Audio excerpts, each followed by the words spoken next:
তো হুজুর সাল্লাল্লাহু আলাইহি ওয়াসাল্লাম বলেন যে দেখো, কোন খারাপ ধারণা নিয়ে তোমাদেরকে আমি পছন্দ দেইনি, কোন খারাপ ধারণা নিয়ে আমি তোমাদেরকে পছন্দ দেইনি, বরং এই জন্য তোমাদেরকে পছন্দ দিছি যে এটা তো এমন মজলিস যে মজলিসের উপরে আল্লাহ তাআলা ফখর করেন, আল্লাহ তাআলা গর্ব করেন। মেরে মহতরাম দোস্ত আর বুজুর্গ, সত্যিকারী ঈমান আর ইসলাম এমন বড় দৌলত, যে দৌলতের জন্য আমাদেরকেও উচিত যে আমরাও যেন সবসময় আল্লাহ তাআলার শুকরিয়া আদায় করি। اللہ تعالی شاہ نے مزید احسان فرمایا کہ ہمیں آپ کو جناب رسول اللہ صلی اللہ علیہ وسلم کا امتی بنا دیا. حضور کا امتی ہونا یہ بہت بڑے شرف کی بات ہے، بہت بڑا افتخار ہے، یہ بہت بڑا عزت کی بات ہے کہ اللہ تعالیٰ نے ہمیں سید الانبیاء صلی اللہ علیہ وسلم کا امتی بنا دیا. اور یہ امتی ہونا یہ ایسی امت ہے جس کے بارے میں کہا گیا کہ سب سے آخر میں دنیا میں آئی، سب سے پہلے جنت میں جائے گی. اور اسے اللہ تعالیٰ شانو قیامت کے دن بڑے اعلیٰ مقامات عطا فرمائیں گے، حتیٰ کہ انبیاء علیہ السلام کی کرسیوں کے قریب ان کی بعض افراد کی کرسیاں لگوائی جائیں گی. یہ حضور کا امتی ہونا، اس پہ بھی ہم اللہ کا شکر ادا کریں کہ اللہ نے ہمیں بہت بڑی نعمت عطا فرما دی. پھر یہ کہ اس احسان کو خود اللہ تعالیٰ شام نے بطور احسان کے جتلایا ہے. کوئی چھوٹی چیز دینے پہ کوئی کسی کو جتلایا نہیں کرتا، وہ بڑی چیز دے تو جتلا سکتا ہے. پھر یہ کہ جس نے دی اس کی حیثیت کیا ہے، تو اللہ تعالیٰ شان ہو جس کو بطور احسان کے جتلائیں تو کتنی بڑی نعمت ہوگی. اس پہ بھی ہم اللہ کا شکر ادا کریں. বলেন যে শুধু ইমানের ইসলামের দৌলত দান করছে তাই না, বরং আল্লাহ তাআলা আরো ইহসান করছেন আমাদের উপর। আল্লাহ তাআলা আরো ইহসান করছেন, অনুগ্রহ করছেন আমাদের উপরে, যে আল্লাহ তাআলা আমাদেরকে হুজুর সাল্লাল্লাহু আলাইহি ওয়াসাল্লামের উম্মত হওয়ার সৌভাগ্য দান করছেন। বলেন যে হুজুর সাল্লাল্লাহু আলাইহি ওয়াসাল্লামের উম্মত হওয়ার সৌভাগ্য পাওয়া এটা সাধারণ কথা না, এটা অনেক বড় কথা। এটা অনেক বড় কথা যে উম্মত সম্বন্ধে আল্লাহ তাআলা আল্লাহর নবী খবর দিয়েছেন যে এমন উম্মত যারা দুনিয়াতে আসবে সবচেয়ে পরে এবং দুনিয়া থেকে এবং জান্নাতে যাবে সবচেয়ে আগে। এত বড় দৌলত, এত বড় নিয়ামত আল্লাহ তাআলা আমাদেরকে দান করছেন। বলেন যে এই জন্য এর উপরে আমাদের শুকরিয়া আদায় করা উচিত যে আল্লাহ তাআলা আমাদেরকে হুজুর সাল্লাল্লাহু আলাইহি ওয়াসাল্লামের উম্মত বানাইছেন। বলেন যে এই উম্মতের মর্যাদা এমন হবে যে উম্মতের মধ্যে থেকে অনেকের জায়গা কিয়ামতের ময়দানে, অনেকের বসার জায়গাটা কিয়ামতের ময়দানে নবীদের পাশে পাশে হবে। আল্লাহ তাআলা ওই উম্মত হওয়ার সৌভাগ্য আমাদেরকে দান করছেন। বলেন যে ইসলাম নামক নিয়ামত পাওয়া, দ্বীন নামক নিয়ামত পাওয়া, হুজুর সাল্লাল্লাহু আলাইহি ওয়াসাল্লাম উম্মত হওয়ার সৌভাগ্য অর্জন করা, এটা আল্লাহ তাআলার এত বড় ইহসান যে আল্লাহ তাআলা এটাকে আলোচনা করছেন যে আমি এত বড় বড় জিনিস তোমাদেরকে দিয়েছি। কেউ যদি কোনো সাধারণ জিনিস কাউকে দেয়, অনুগ্রহ করে ইহসান করে, এটার আলোচনা মানুষে করে না। কিন্তু অনেক বড় জিনিস যদি দেয় তাহলে সে হক রাখে যে এটা আলোচনা করতে পারে যে আমি তার জন্য এতখানি করছি। যদি ঈমান আর ইসলাম আর হুজুর সাল্লাল্লাহু আলাইহি ওয়াসাল্লাম উম্মত হওয়া কোনো সাধারণ নিয়ামত হইতো, সাধারণ অনুগ্রহ হইতো আল্লাহ তাআলার পক্ষ থেকে, তা আল্লাহ তাআলা ইহসানের কি জিতলাইতেন না, এই ইহসানের আলোচনা করতেন না। এটা যেহেতু অনেক বড় নিয়ামত, অনেক বড় দৌলত, এই জন্য আল্লাহ তাআলা এই অনুগ্রহের, এই ইহসানের আলোচনা আল্লাহ তাআলা করছেন যে আমি তোমাদেরকে এই দান করছি। اب یہ کہ ان دونوں نسبتوں کا تقاضا کیا ہے اسے سمجھنے کی، اسے پورا کرنے کی ضرورت ہے. مسلم ہونے کی وجہ سے ہمارے آپ کے ذمے اللہ تعالیٰ کے احکامات کی پابندی ہے. اس لیے کہ جب ہم ایمان لے آئے اور اسلام قبول کر لیا تو مسلم ہونے کا تو مطلب یہ ہے کہ ہم نے اپنی گردن اللہ تعالیٰ کے حکموں کے سامنے جھکا دی. ہم اپنی مرضی نہیں کریں گے، جو اللہ چاہیں گے وہ کریں گے. اور اللہ کی چاہت پتہ چلے گی جناب رسول اللہ صلی اللہ علیہ وسلم کی مبارک زندگی سے. تب یہ کہ مسلم ہونے کی وجہ سے ہمارے ذمے اپنی مرضی چھوڑ کے اللہ اور اللہ کے رسول کی مرضی کو اختیار کرنا ہے. جو احکامات ملے، جو طریقے بتائے نبی کریم صلی اللہ علیہ وسلم نے، ان کی پابندی کے ساتھ زندگی گزارنا. اور حضور کا امتی ہونے کی نسبت سے ہمارے ذمے हुजूर अकरम सल्लल्लाहु अलैहि वसल्लम वाली मुबारक मेहनत है, इसलिए कि आप खातमुल अंबिया बना के भेजे गए। आपके बाद आपकी मेहनत की जिम्मेदारी अल्लाह ताला ने इस उम्मत को अता फरमाई। तो हुजूर का उम्मती होने की वजह से हमारे जिम्मे हुजूर पाक सल्लल्लाहु अलैहि वसल्लम वाली मुबारक मेहनत है, और उस मेहनत का मैदान एक खास इलाका नहीं, एक मुल्क नहीं, सारा जहान है और क़यामत तक का जमाना है। तो वह कि अपने आप को उम्मती समझने का मतलब ये है कि हम तो सारे जहान को सामने रखकर और क़यामत तक के जमाने को सामने रख के आप वाली मुबारक मेहनत को इख्तियार करेंगे। मेरे मोहतरम दोस्तों बुजुर्गों, এই যে আল্লাহ তাআলা দুটো ihsan আমাদের উপর করলেন বড় বড়, একটা হলো ইসলামের মতো দৌলত দান করলেন, আর একটা হলো হুজুর সাল্লাল্লাহু আলাইহি ওয়াসাল্লাম উম্মত বানাইলেন। এই বড় বড় ihsan, দুই ihsanের কারণে আমাদের জিম্মায় কিছু করণীয় এসে যায়, যে আমাদের জিম্মায় কিছু জিনিস আসে যেগুলো আমাদেরকে করতে হবে। যেমন আল্লাহ তাআলা আমাদেরকে ইসলাম দান করছেন, অর্থাৎ আমরা মুসলমান। মুসলমান হওয়ার কারণে আমাদের জিম্মায় হইল আল্লাহ তাআলার হুকুম মতো আমাদের জীবনকে চালান, অর্থাৎ ইসলাম যেগুলো করতে বলছেন এগুলোকে করা, অর্থাৎ আল্লাহ তাআলার মনসাকে পুরা করা, ইবাদত করা। আল্লাহ তাআলার হুকুমের সামনে আমাদের জীবনকে ঢেলে দেওয়া, আমাদের নিজেদের খায়সাত মনে চায় চায় না এগুলোর কোনো সুযোগ যেন আমাদের জীবনে না থাকে। যেহেতু আমি মুসলমান, এই জন্য আল্লাহ হুজুর সাল্লাল্লাহু আলাইহি ওয়াসাল্লামের তরিকা অনুযায়ী আদায় করা, এটা হলো মুসলমান হওয়ার কারণে আমাদের জিম্মাদারি। আমাদের সকলে মুসলমান হওয়ার কারণে জিম্মাদারি হল আল্লাহ তাআলা আহকামাত অনুযায়ী জীবনযাপন করা, আল্লাহ তাআলার মনসাকে পুরা করা, সুযোগ যেন আমাদের জীবনে। 2 নম্বর হলো আমরা হুজুর সাল্লাল্লাহু আলাইহি ওয়াসাল্লামের উম্মত। হুজুর সাল্লাল্লাহু আলাইহি ওয়াসাল্লামের পরে আর কোন নবী আসবেন না, এই জন্য আমাদের জিম্মায় হল হুজুরওয়ালা মেহনত, অর্থাৎ হুজুর সাল্লাল্লাহু আলাইহি ওয়াসাল্লাম এই দুনিয়াতে আসছিলেন পড়া। আর হুজুর সাল্লাল্লাহু আলাইহি ওয়াসাল্লামের মেহনত যেটা, এটা কোনো নির্দিষ্ট এলাকার মধ্যে সীমাবদ্ধ না, কোনো গোষ্ঠী জনপদের সাথে সীমাবদ্ধ না, নির্দিষ্ট কোনো দেশ মহাদেশের মধ্যে সীমাবদ্ধ না, বরং হুজুর সাল্লাল্লাহু আলাইহি ওয়াসাল্লামের মেহনত যেটা, এটা সারা দুনিয়ার মানুষের জন্য এবং কিয়ামত পর্যন্ত আনেওয়ালা মানুষের জন্য হুজুর সাল্লাল্লাহু আলাইহি ওয়াসাল্লামের মেহনত। এই জন্য সারা দুনিয়াকে সামনে নিয়ে হুজুর সাল্লাল্লাহু আলাইহি ওয়াসাল্লামের মেহনত এটা আমাদের করা, এটা হলো হুজুর সাল্লাল্লাহু আলাইহি ওয়াসাল্লাম উম্মত হওয়ার কারণে আমাদের দায়িত্বে, আমাদের জিম্মায়। এই জন্য হুজুর সাল্লাল্লাহু আলাইহি ওয়াসাল্লামের মেহনতকে হুজুরওয়ালা তরিকাতে সারা দুনিয়ার মানুষকে সামনে নিয়ে কিয়ামত পর্যন্ত আনেওয়ালা জমানাকে সামনে নিয়ে মেহনতকে আমাদের করা, এটা হলো আমাদের जिम्मा। अब ये कि इन दोनों निस्बतों के जो तकाजे हैं वो पूरे हो जाए, इसके लिए मेहनत है। इसलिए कहते हैं ना कि तबलीग मेहनत की मेहनत है, इस बात की हम आप मेहनत कर रहे हैं कि वो मुबारक मेहनत जिंदा हो जाए। जिस मेहनत के जिंदा होने पर अल्लाह ताला शानो पूरे दिन को जिंदा फरमा देंगे। तो अब ये कि ये दोनों चीजें और इसके तकाजे हम पूरा करने वाले बन जाए। हज़रत रहमतुल्लाह अलैह से पूछा गया कि मकसद क्या है, तो आपने फरमाया कि मेहनत में नबी अलैहिस्सलाम का तरीका जिंदा हो जाए और जिंदगी के शोबों में नबी अलैहिस्सलाम के तरीके चालू हो जाए। और इसकी सूरत ये है कि सही यकीनों को जिंदा करना, इबादत को सही नहज पे लाना, हुजूर अकरम सल्लल्लाहु अलैहि वसल्लम वाले अखलाक की मशक करना, और इसके लिए इल्म और जिक्र की फिजाओं को आम करना। ये वो बुनियादें हैं कि अगर इस पे मेहनत कर ली जाए, इन बुनियादों पे मेहनत कर ली जाए, तो दीन भी जिंदा हो जाएगा, दीन की मेहनत भी जिंदा हो जाएगी। বলেন যে যে দাওয়াত ও তাবলীগের মেহনতের নামে যে মেহনতটা চলতেছে, এটা হলো এই জন্যই যে হুজুরওয়ালা মেহনত জিন্দা হয়ে যায়। হুজুর সাল্লাল্লাহু আলাইহি ওয়াসাল্লাম যে মেহনত নিয়ে আসছিলেন, এই মেহনতটা সারা দুনিয়ার মধ্যে জিন্দা হয়ে যায়, সারা দুনিয়াতে চালু হয়ে যায়।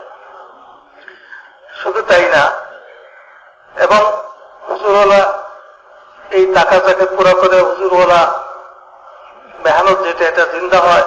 এই জন্য এই মেহনতটাকে বলা হয় মেহনতের মেহনত, অর্থাৎ নবীওয়ালা মেহনতকে জিন্দা করার মেহনত, নবীওয়ালা মেহনতকে জিন্দা করার মেহনত। যে হুজুর সাল্লাল্লাহু আলাইহি সাল্লামের তরিকা, হুজুর সাল্লাল্লাহু আলাইহি সাল্লামের মেহনত যেন সারা দুনিয়াতে আম হয়ে যায়, সারা দুনিয়াতে আম হয়ে যায়। সমস্ত মুসলমান এই মেহনতকে নিজেদের জিম্মায় নিয়ে নেয়, নিজেদের দায়িত্ব মনে করে। হাজুজি রহমতুল্লাহ আলাইকে যখন এই কথাটা ব্যাখ্যা জিজ্ঞাসা করা হলো, হাজুজি রহমতুল্লাহ তখন বললেন যে এই কথাটার অর্থ হলো এই যে নিজের হুজুরওয়ালা মেহনত সারা দুনিয়াতে জিন্দা হয়, আর হুজুরওয়ালা তরিকা আমার জীবনে জিন্দা হয়। অর্থাৎ হুজুরওয়ালা মেহনতকে সারা দুনিয়াতে জিন্দা করার জন্য মেহনত করব, এবং হুজুরওয়ালা তরিকা অর্থাৎ হুজুর সাল্লাল্লাহু আলাইহি সাল্লাম যে সমস্ত আমালের সাথে জীবন যাপন করছেন, ওই আমালগুলো আমাদের প্রত্যেকের জীবনে জিন্দা হয়ে যায়। যখন নাকি হযরত রহমতুল্লাহ আলাইকে এই কথা জিজ্ঞাসা করা হয়েছিল, হযরত রহমতুল্লাহ বলছিলেন যে অর্থ হলেই আমাদের ইয়াকিনকে সহি করা, আমাদের ইবাদতকে সহি নেহজের উপরে, সহি তরিকার উপরে আনা। আর সহি তরিকা ওইটা, ইবাদতের সহি তরিকা ওইটা যেইভাবে হুজুর সাল্লাল্লাহু আলাইহি সাল্লাম ইবাদতগুলোকে করছেন, হুজুর আল আখলাকের নষ্ট করা এবং ইলম ও জিকিরকে হার সবার মধ্যে চিন্তা করা, ইলম ও জিকিরের মেহনত করা, ইলম ও জিকিরকে জীবনের হার সবার মধ্যে চিন্তা করা, এটা হলো মেহনত।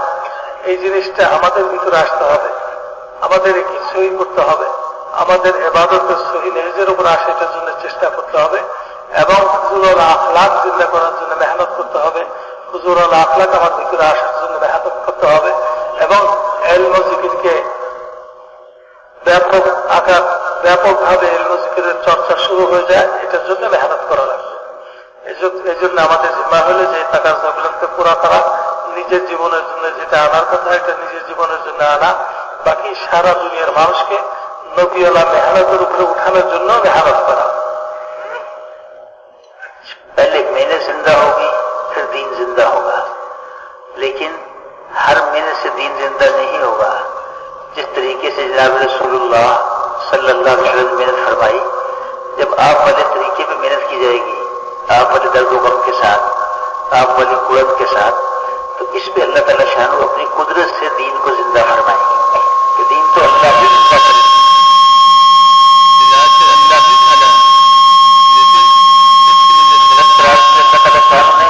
वो जनाब रसूलुल्लाह सल्लल्लाहु अलैहि वसल्लम वाली मुबारक मेहनत आप ही के तरीके पे, आप वाले दर्द गम के साथ, फिक्र के साथ।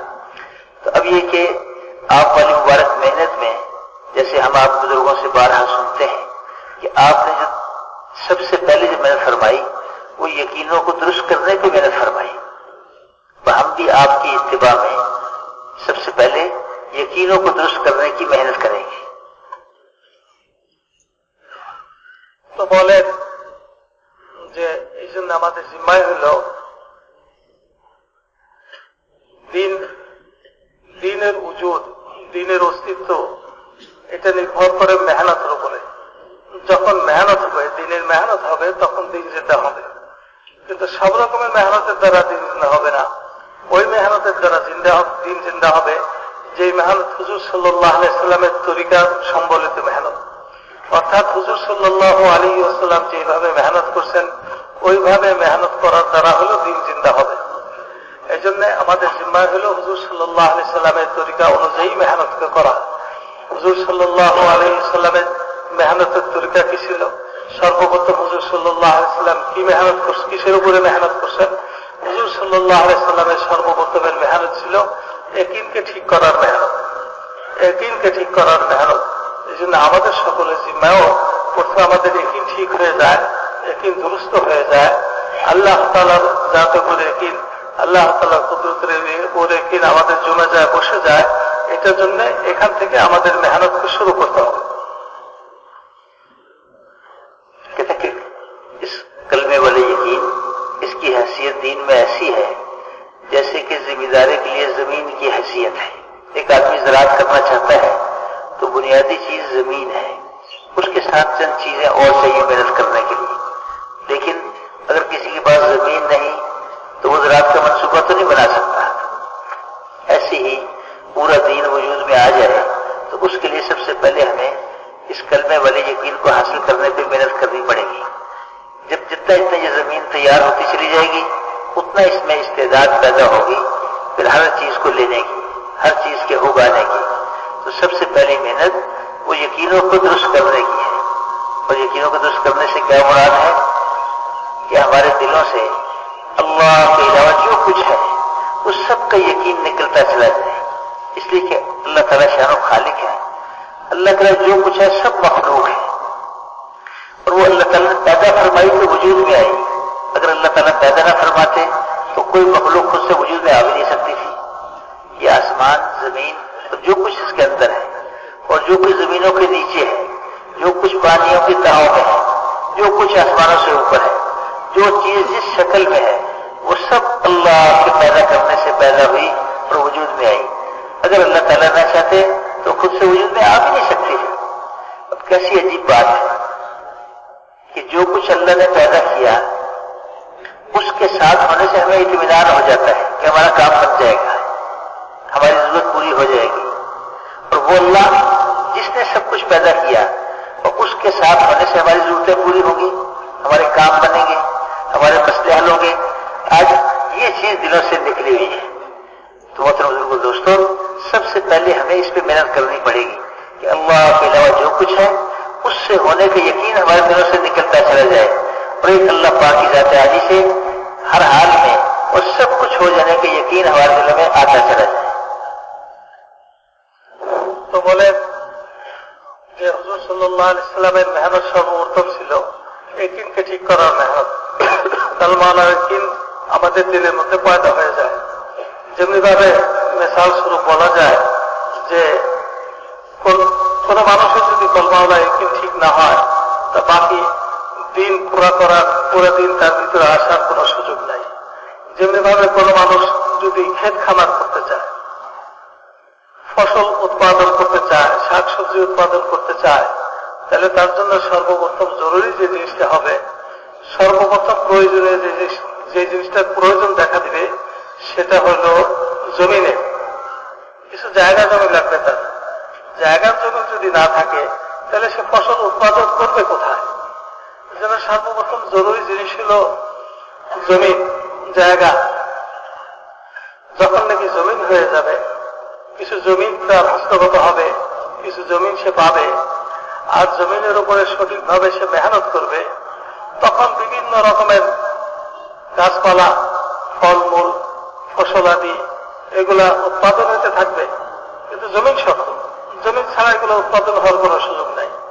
অনুরূপভাবে পুরা দিন উজুদে আসুক, এটা যদি আমরা চাই তো সর্বপ্রথম কলমাওয়ালা ইয়াকিন যেটা জমিন সাদৃশ্য, এটা আমাদের জন্য জরুরি, এটা আমাদের দরকার হবে। বলেন যে বর্তমানে তো আমরা সকলেই একটা জিনিসের উপরে আমাদের সকলেরই ধারণা যেটা যদি হয়ে যায় তাহলে আমার সমস্ত জরুরত পুরো হয়ে যাবে, কাম হয়ে যাবে, কামিয়াব হয়ে যাব। সেটা হলো যে চিজ আসবাব বস্তু। অথচ এই চিজ আসবাব বস্তু এই সবই আল্লাহ তাআলার মাখলুক।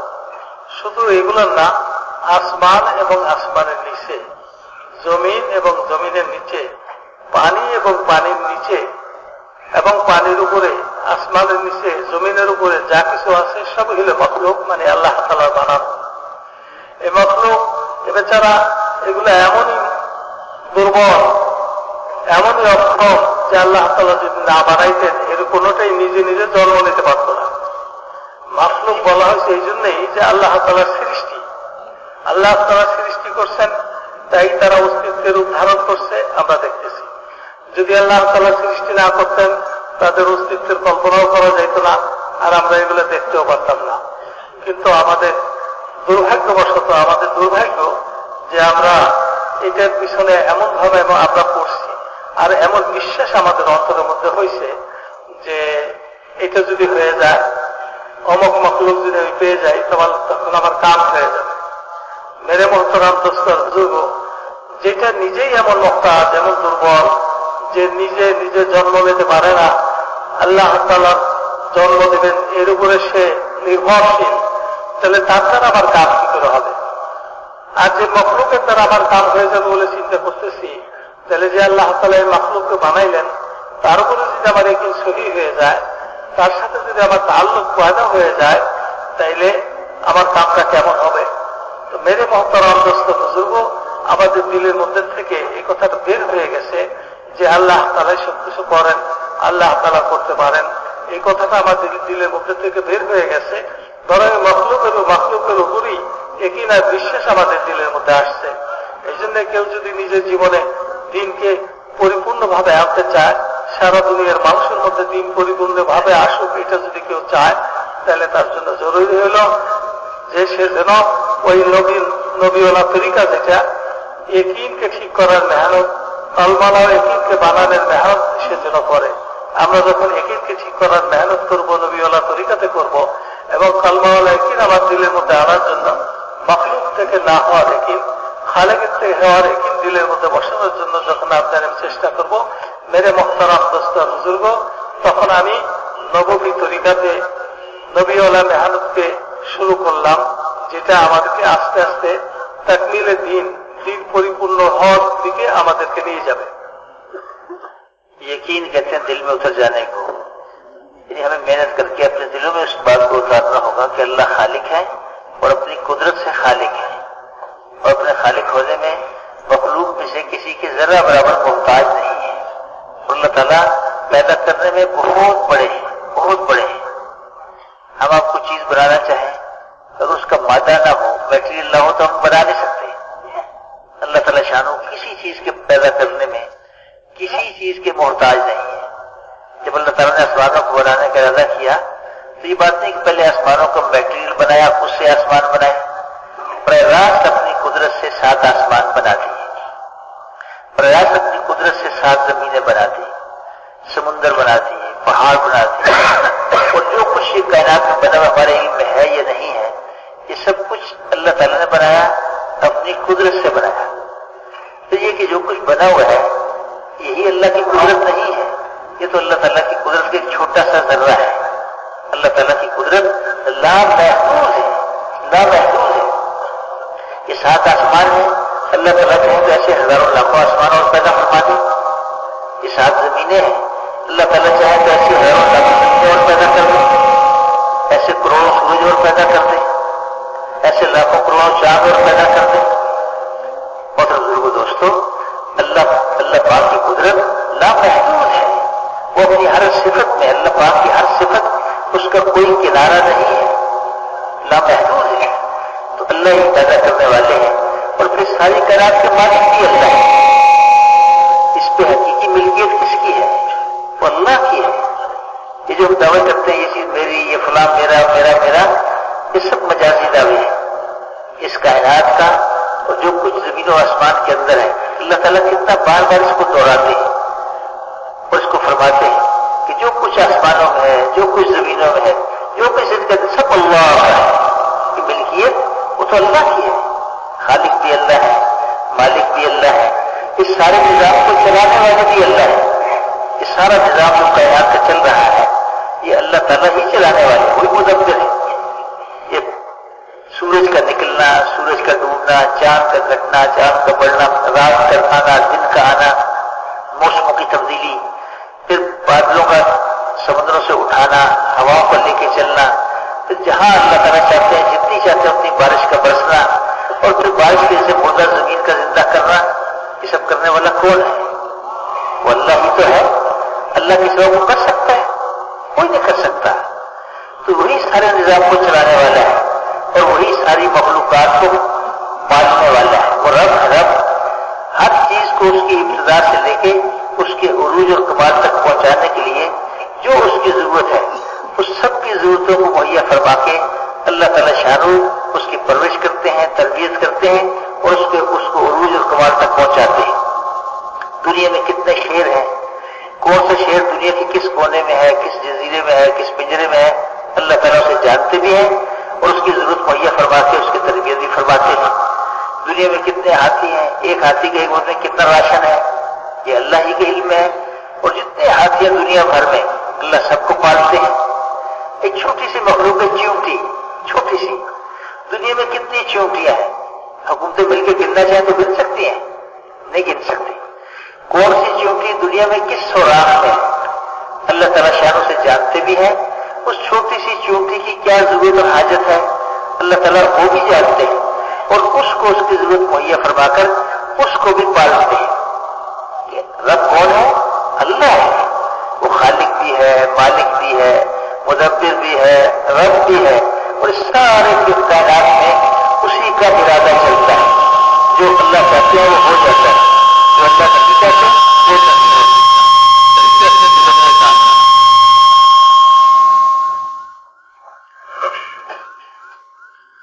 तो मेरे मोहतरम दोस्तों बुजुर्गो, এই দুনিয়াতে যা কিছু আছে সবকিছু খালেক আল্লাহ তাআলা। আল্লাহ তাআলা কিভাবে বানাইছেন? আপন কুদরতের দ্বারা বানাইছেন, আপন কুদরতের দ্বারাই বানাইছেন।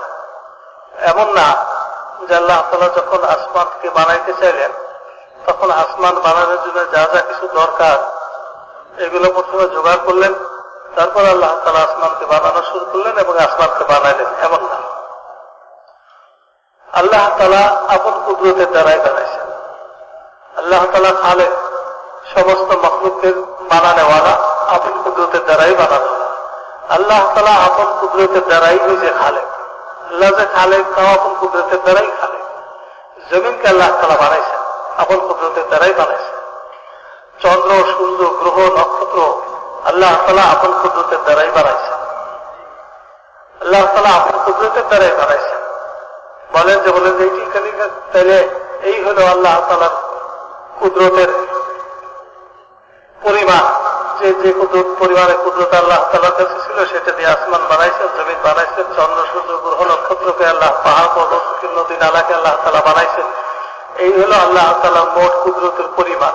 না, এটা আল্লাহ তাআলার কুদরতের সামান্যতম একটা অংশ, সামান্যতম একটা অংশ। এই জন্য ভাই, আল্লাহ তাআলাই খালেক এবং আপন কুদরতের দ্বারাই খালেক। আল্লাহ তাআলা এই মখলুকগুলোকে বানাইতে যে কারো কোনো সাহায্য নেন নাই, আপন শুধুমাত্র আপন কুদরতের দ্বারা বানাইছেন। বলেন যে আল্লাহ তাআলা মালিক, আল্লাহ তাআলাই প্রকৃতপক্ষে মালিক। কোরআন এবং হাদিসের মধ্যে বহু জায়গায় কথা বলা হয়েছে সবকিছুর মালিক আল্লাহ তাআলা। আসমানের মালিক আল্লাহ তাআলা, জমিনের মালিক আল্লাহ তাআলা, আসমান জমিনের মাঝে যা কিছু আছে সবকিছুর মালিক আল্লাহ তাআলা। চন্দ্র সূর্যের মালিক আল্লাহ তাআলা। আল্লাহ তাআলাই প্রকৃতপক্ষে মালিক। বলেন যে আমরা যে বিভিন্ন জিনিসের মালিকানার দাবি করি, বলে যে এটা হলো ভুল। মালিক, প্রকৃত মালিক আল্লাহ তাআলা, প্রকৃত মালিক হলেন আল্লাহ তাআলা। এবং এই সমস্ত মখলুক, আসমান, আসমানের উপরে জমিন, জমিনের নিচে, জমিনের উপরে আসমানের নিচে, পানিতে, পানির নিচে, গাছপালা, চন্দ্র, সূর্য, এই সবকিছুর ব্যবস্থাপনাও আল্লাহ তাআলা করেন। আল্লাহ তাআলা আসমানকে বানাইছেন, আসমানকে আল্লাহ তাআলা ধরে রাখছেন, ঝুলন্ত অবস্থায় রয়েছে। জমিনকে বানাইছেন, জমিন পানির উপরে ভাসতেছে। এই চন্দ্র সূর্য আল্লাহ তাআলা বানাইছেন এবং চন্দ্র সূর্য, দৈনিক সূর্য উদিত হয়, আবার দিন শেষে অস্তমিত হয়, ডুবে যায়। এটা আল্লাহ তাআলা ব্যবস্থা করেন। এই চন্দ্র উঠে, চন্দ্র আস্তে আস্তে বাড়ে, পরিপূর্ণ হয়, আবার কমে, আবার শেষ হয়ে যায়, আবার নতুন চন্দ্র উঠে। এটা আল্লাহ তদবির কি করেন ভাই? আল্লাহ তাআলাই করেন, এককভাবেই করেন, কারো সাহায্য সহযোগিতা ছাড়াই আল্লাহ তাআলা করেন। হ্যাঁ, দুনিয়াতে যত বাঘ আছে, যত সিংহ আছে, এই কোন বাঘটা কোন জঙ্গলে আছে, কোন সিংহটা কোন দ্বীপে আছে, এটা আল্লাহ তাআলা জানেন। এবং তার জন্য কি কি দরকার এটার ব্যবস্থা আল্লাহ তাআলা করেন। তার তরবিয়ত আল্লাহ তাআলা করেন। তার যা যা প্রয়োজন আল্লাহ তাআলা প্রয়োজনের ব্যবস্থা করে দিয়ে এই তরবিয়ত আল্লাহ তাআলা করেন। বলেন যে একটা হাতি কি পরিমাণে খায় এটা আল্লাহ তাআলা জানেন এবং ওই পরিমাণটার ব্যবস্থা আল্লাহ তাআলা করেন। মুদাব্বিরও আল্লাহ তাআলা, খালেকও আল্লাহ তাআলা, মালিকও আল্লাহ তাআলা, মুদাব্বিরও আল্লাহ তাআলা। বলেন যে দুনিয়াতে পিঁপড়া, ছোট্ট একটা প্রাণী, ছোট্ট একটা জীব, দুনিয়ার সব মানুষ যদি একত্রিত হয়, মিলে একমত হয় যে দুনিয়াতে মোট পিঁপড়ার সংখ্যা কত, এটা গণনা করবে, কি বললাম, ঘুরে শেষ করতে পারবে? অথচ আল্লাহ তাআলা সংখ্যা কত তাও জানেন, দুনিয়ার কোন জায়গায় কোন গর্তে কতগুলা পিঁপড়া আছে এটাও আল্লাহ তাআলা জানেন, এবং তার কি কি প্রয়োজন এই প্রয়োজনও আল্লাহ তাআলা জানেন, এবং ওই প্রয়োজনটা সময় মতো কখন প্রয়োজন হবে এই সময় মতো ব্যবস্থা আল্লাহ তাআলা করেন। বলে যে আল্লাহ তাআলা রব খালেক, আল্লাহ তাআলা সবকিছু বানাইছেন, আপন কুদরতের দ্বারা বানাইছেন। মালিক আল্লাহ তাআলা, মুদাব্বির আল্লাহ তাআলা, তরবিয়ত করেন আল্লাহ তাআলা, ব্যবস্থা করেন আল্লাহ তাআলা, রবও আল্লাহ তাআলা। আল্লাহ তাআলাই সবকিছুকে ব্যবস্থা করেন, সবকিছুকে লালন পালন আল্লাহ তাআলাই করেন।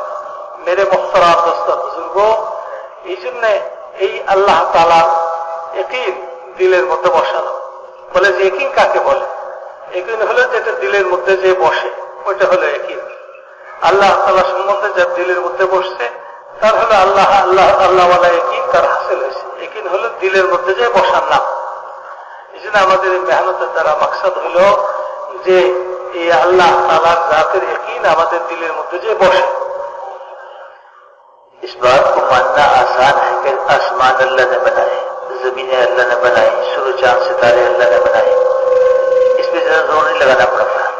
आदमी जो आके अटक जाता है वो इस बात पे कि जो हालात दुनिया में आ रहे हैं, एक फर्द पे, एक खानदान पे, एक कौम पे, पूरी दुनिया में, ये हालात भी अल्लाह ही की तरफ से आते हैं।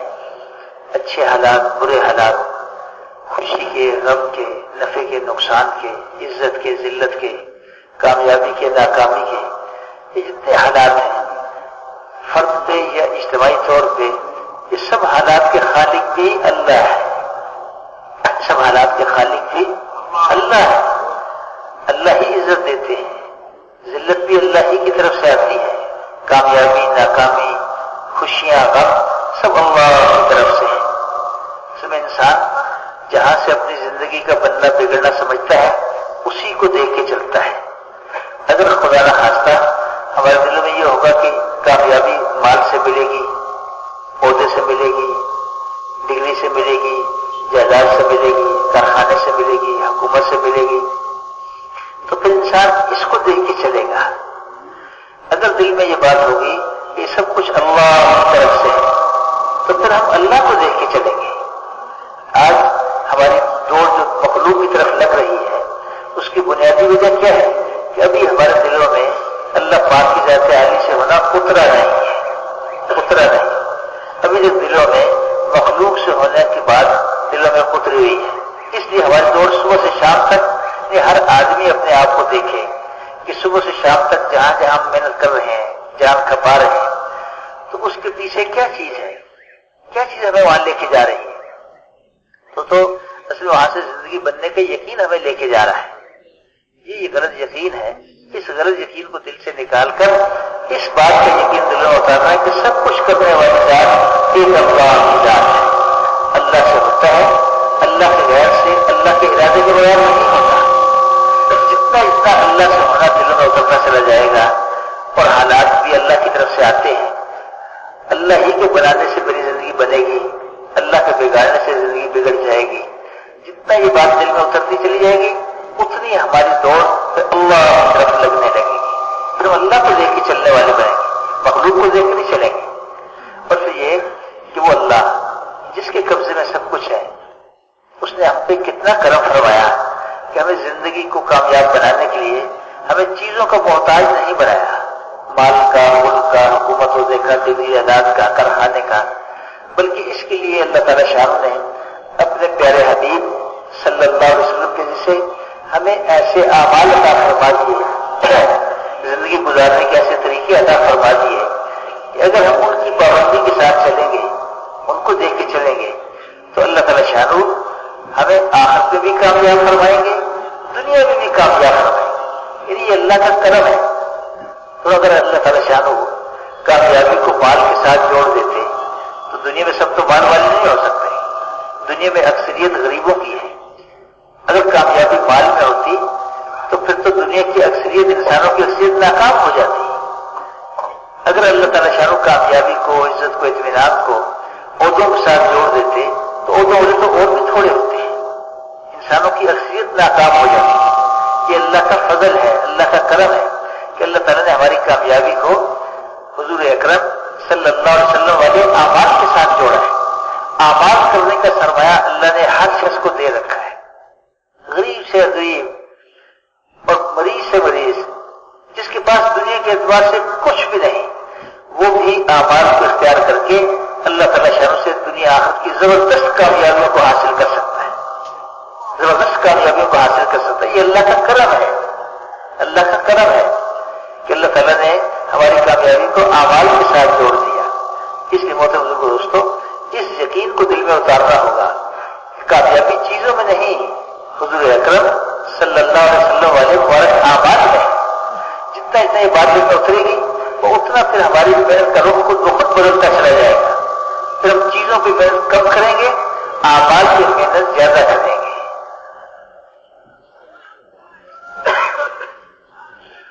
বলেন আজকের যে আমাদের ধারণা যে কামিয়াবি হলো মালের মধ্যে, কামিয়াবি গ্রন্থের মধ্যে, কামিয়াবি ডিগ্রির মধ্যে, এই পরিমাণ মাল হয়ে গেলে আমি কামিয়াব হয়ে যাব, রাজত্বের মালিক হয়ে আমি কামিয়াব হয়ে যাব, এই ডিগ্রি অর্জন হলে আমি কামিয়াব হয়ে যাব। মেরে মোহতারাম দোস্তর বুজুর্গ, এটা হলো গলত ইয়াকিন। আল্লাহ তাআলা কামিয়াবি কোনো মালের মধ্যে রাখেন নাই, কামিয়াবি কোনো মূল হাসিল করার মধ্যে রাখেন নাই, কামিয়াবি কোনো ডিগ্রি আর পদের মধ্যে আল্লাহ তাআলা রাখেন নাই। কামিয়াবি তো রাখছেন আল্লাহ তাআলা দ্বীনের মধ্যে। বলেন যে এই কথাটা তো আজকে আমরা সহজেই মানি, মানাটা খুব সহজ যে আসমান আল্লাহ তাআলা বানাইছেন, জমিন আল্লাহ তাআলা বানাইছেন, চন্দ্র সূর্য আল্লাহ তাআলা বানাইছেন। আল্লাহ তাআলা চাইলে আরো লক্ষ লক্ষ চন্দ্র সূর্য আপনার আপন কুদরতের দ্বারা বানাইতে পারতেন, লক্ষ লক্ষ আসমান আল্লাহ তাআলা বানাইতে পারতেন।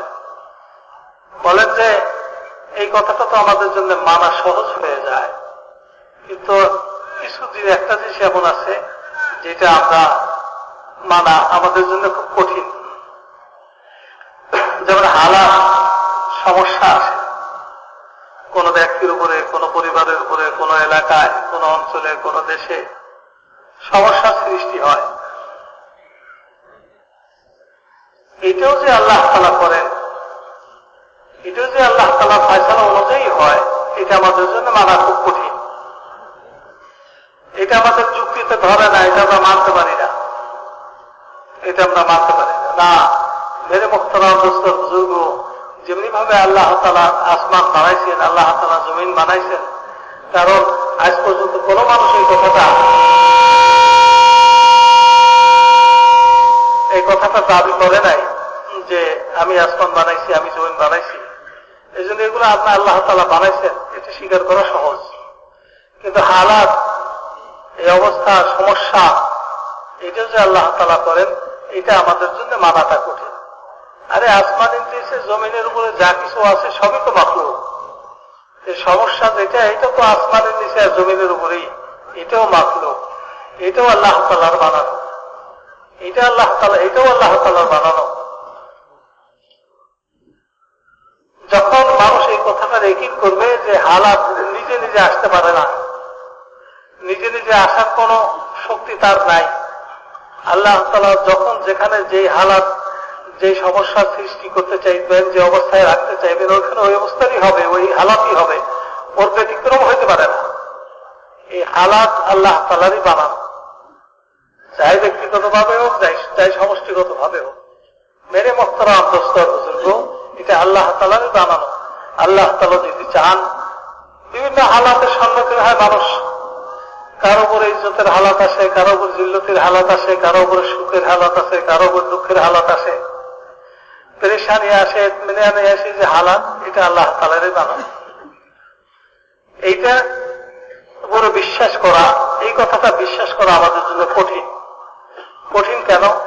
কারণ হলো এখন পর্যন্ত আল্লাহ তাআলাই সবকিছু করেন, এই পরিপূর্ণ ইয়াকিনটা আমাদের দিলের মধ্যে এখনো পয়দা হয়নি। আল্লাহ তাআলাই একমাত্র, শুধুমাত্র আল্লাহ তাআলাই সবকিছু করেন, করতেছেন, করবেন, কারো সাহায্যের দরকার হয় নাই, হইতেছে না, হবে না।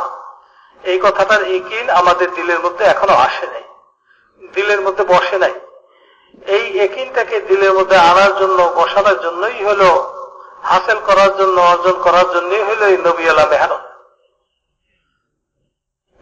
মোহতারাম দোস্ত বুজুর্গ, যখন নাকি এই কথার ইয়াকিন আমাদের দিলের মধ্যে আসবে যে আল্লাহ তাআলাই সবকিছু করেন, কারো সহযোগিতা ব্যতি রেখেই আল্লাহ তাআলা সবকিছু করেন, করতেছেন, করবেন, এই কথা যখন নাকি আমাদের দিলের মধ্যে আসবে, তখন আমাদের যে দৌড়াই দিয়েছিলাম মখলুকের দিকে, ওর গতি পরিবর্তন হয়ে যাবে।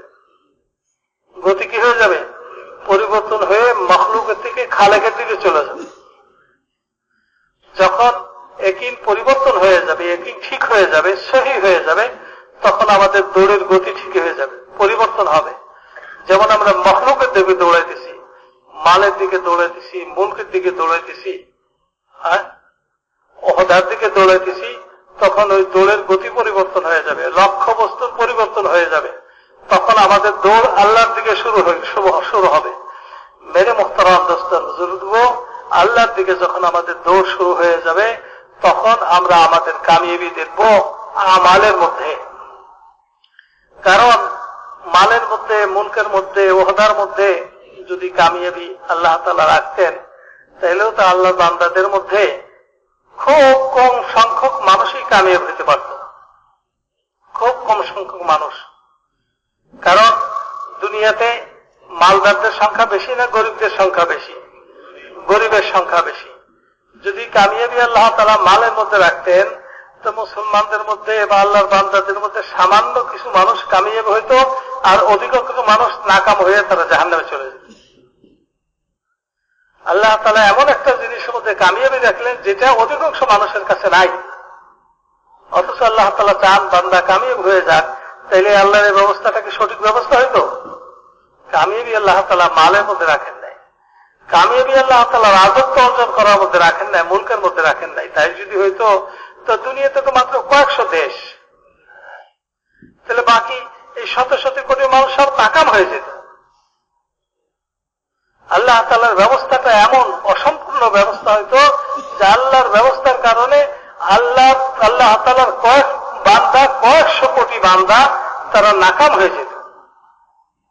আল্লাহ তাআলা এটা কোনো ওহদার মধ্যেও রাখেন নাই, কারণ ওহদা তো খুব সীমিত, পদ খুব সীমিত, সীমিত পদ, একটা দুইটা পদ খুব সীমিত।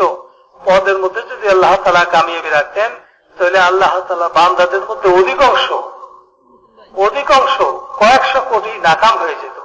মেরে মোহতারাম দোস্তর বুজুর্গ, আল্লাহ তাআলা মালের মধ্যে কামিয়াবি রাখেন নাই, আল্লাহ তাআলা মুলকের মধ্যে কামিয়াবি রাখেন নাই, আল্লাহ তাআলা ওহদার মধ্যে কামিয়াবি রাখেন নাই, আল্লাহ তাআলা বড় বড় জায়গা জমিনের, অনেক পরিমাণে জায়গা জমিনের মালিক হওয়ার মধ্যে কোনো কামিয়াবি রাখেন নাই। আল্লাহ তাআলা কামিয়াবি রাখছেন নবীওয়ালা আমালের মধ্যে। কামিয়াবি কিসের মধ্যে রাখছেন ভাই? নবীওয়ালা আমালের মধ্যে। আমাদের দিলের ইয়াকিন যখন ঠিক হয়ে যাবে, আর আমরা যখন নবীওয়ালা আমালকে আমরা ইখতিয়ার করব, তখন আল্লাহ তাআলা আমাদেরকে কামিয়াব করবেন। অর্থাৎ আরো সহজ ভাষায় যেটা আমাদের জন্য বুঝতে সহজ হবে, সেটা হলো আল্লাহ তাআলা ঈমান আর আমালের মধ্যে কামিয়াবি রাখছেন। আর এই দুটো এমন জিনিস, একেবারে গরিব সে গরিব, যার ঘরে খাবার নাই অথবা হসপিটালের বেডে শুয়ে আছে, নিজে লড়াচড়া করতে পারে না, সেও পর্যন্ত ইমানদার হয়ে যেতে পারে। কি বলে? ইমানদার হয়ে যেতে পারে না? সেও পর্যন্ত ইয়াকিনওয়ালা হয়ে যাবে, সে ইয়াকিনওয়ালা হয়ে যেতে পারে। তারপরে তার সুস্থতা অনুযায়ী সে যতটুকু আমাল করার সুযোগ আছে, অতটুকু আমল সে করবে। এই গরিবেও করতে পারে, যার ঘরে খাবার আছে সেও করতে পারে, যার ঘরে খাবার নাই সেও করতে পারে। যে পড়াশোনা জানে সেও করতে পারে, আমাল পড়া করতে পারে, যে পড়াশোনা জানে না সেও করতে পারে। তো মেরে মুহতারাম দোস্ত বুজুর্গ, আল্লাহ তাআলা আমাদের কামিয়াবি রাখছেন নবীওয়ালা আমালের মধ্যে। আর নবীওয়ালা আমল গরিব ধনী নির্বিশেষে, সকলেই আমল করতে পারে, সকলের জন্যই আমল করা সহজ। তো মেরে মুহতারাম দোস্ত বুজুর্গ, এই কথাটা যেটা নাকি আমাদের পক্ষে মানা একটু মুশকিল, আসমান আল্লাহ তাআলা বানাইছেন, এটা তো বিশ্বাস করা সহজ, কারণ আপনাকে বলেন যে আমি বানাইছি আসমান। কিন্তু এই হালাত, সমস্যা যে সৃষ্টি হয়, চাই ব্যক্তিগত পর্যায়ে হোক অথবা রাষ্ট্রীয় পর্যায়ে হোক বা দুনিয়া ব্যাপী হোক, সমস্যা এটাও আল্লাহ তাআলার সৃষ্টি, এটাও আল্লাহর মাখলুক। এটাও নিজে নিজে আসতে পারে না, আল্লাহ তাআলা ফয়সালা করছেন তাই আসছে। তো মেরে মোহতারাম দোস্ত বুজুর্গ, সুতরাং এই সব কিছু থেকে পরিত্রাণের রাস্তা হলো সেটা যে আমাদের দৌড়কে যেন আমরা আল্লাহর দিকে লাগাই। মখলুকের দিকে দৌড়ের গতি যখন পরিবর্তন আসবে, দিক থেকে পরিবর্তন আসবে, আল্লাহ তাআলার দিকে দৌড় শুরু হবে। তো মেরে মোহতারাম দোস্ত বুজুর্গ, আল্লাহ তাআলার জাতের ইয়াকিন, কুদরতের ইয়াকিন আমার দিলের মধ্যে বসবে।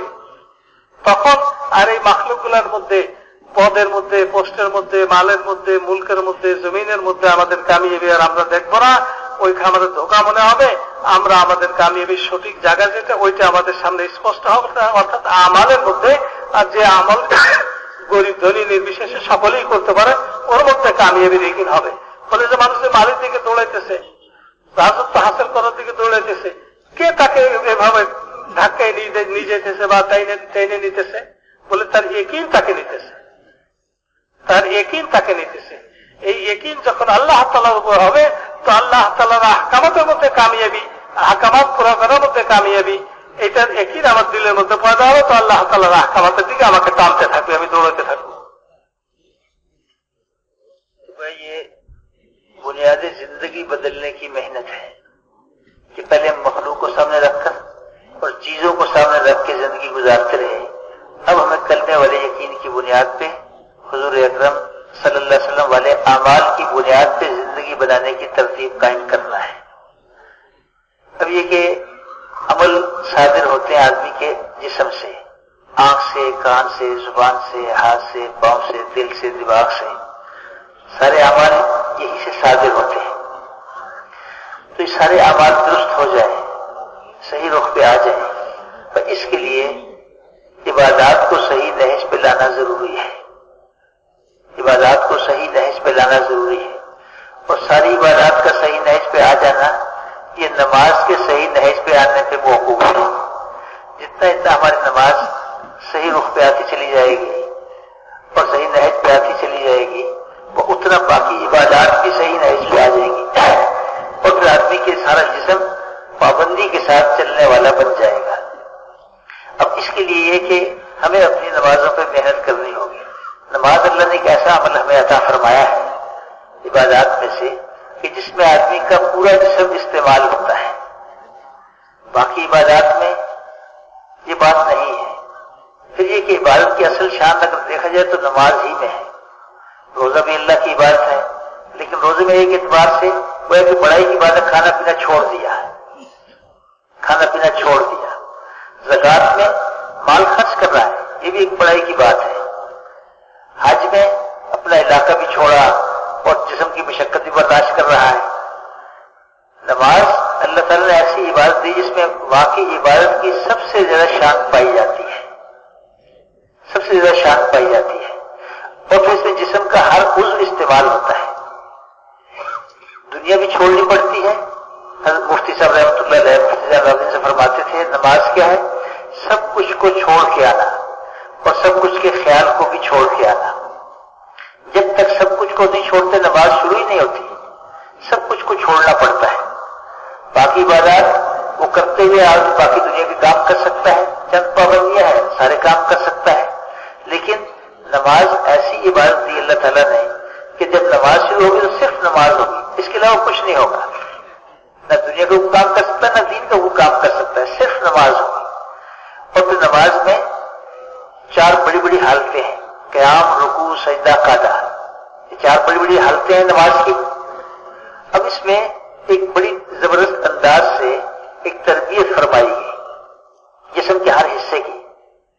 नमाज में जब क़याम में खड़े हैं तो निगाह कहाँ रखनी है ये बताया। रुकू में जाए तो निगाह कहाँ रखनी है, सजदे में जाए तो निगाह कहाँ रखनी है, कादे में बैठे तो कहाँ रखनी है। जुबान से जब क़याम के हाल में क्या बोलना है, रुकू में क्या बोलना है, सजदे में क्या बोलना है, कादे में क्या बोलना है। अगर उलट पलट कर दिया, जो क़याम में बोलना था वो कादे में बोलने लगे, जो कादे में बोलना था वो क़याम में बोलने लगे, तो कहता गलती होगी, इसकी तलाफी करो। फिर तलाफी करने के तरीके बताए कि ये कमी कैसे पूरी होगी, गलती कैसे दुरुस्त होगी। कान की जब नमाज पढ़ रहे हैं तो कान का इस्तेमाल कैसा होगा, हाथ का इस्तेमाल कैसा होगा, पाँव का इस्तेमाल कैसा होगा, फिर दिल और दिमाग का भी खास इस्तेमाल नमाज में सिखाया गया। यानी अगर हम गौर करें तो जिस्म के हर हिस्से के खास इस्तेमाल नमाज में सिखाया गया, और किस हाल में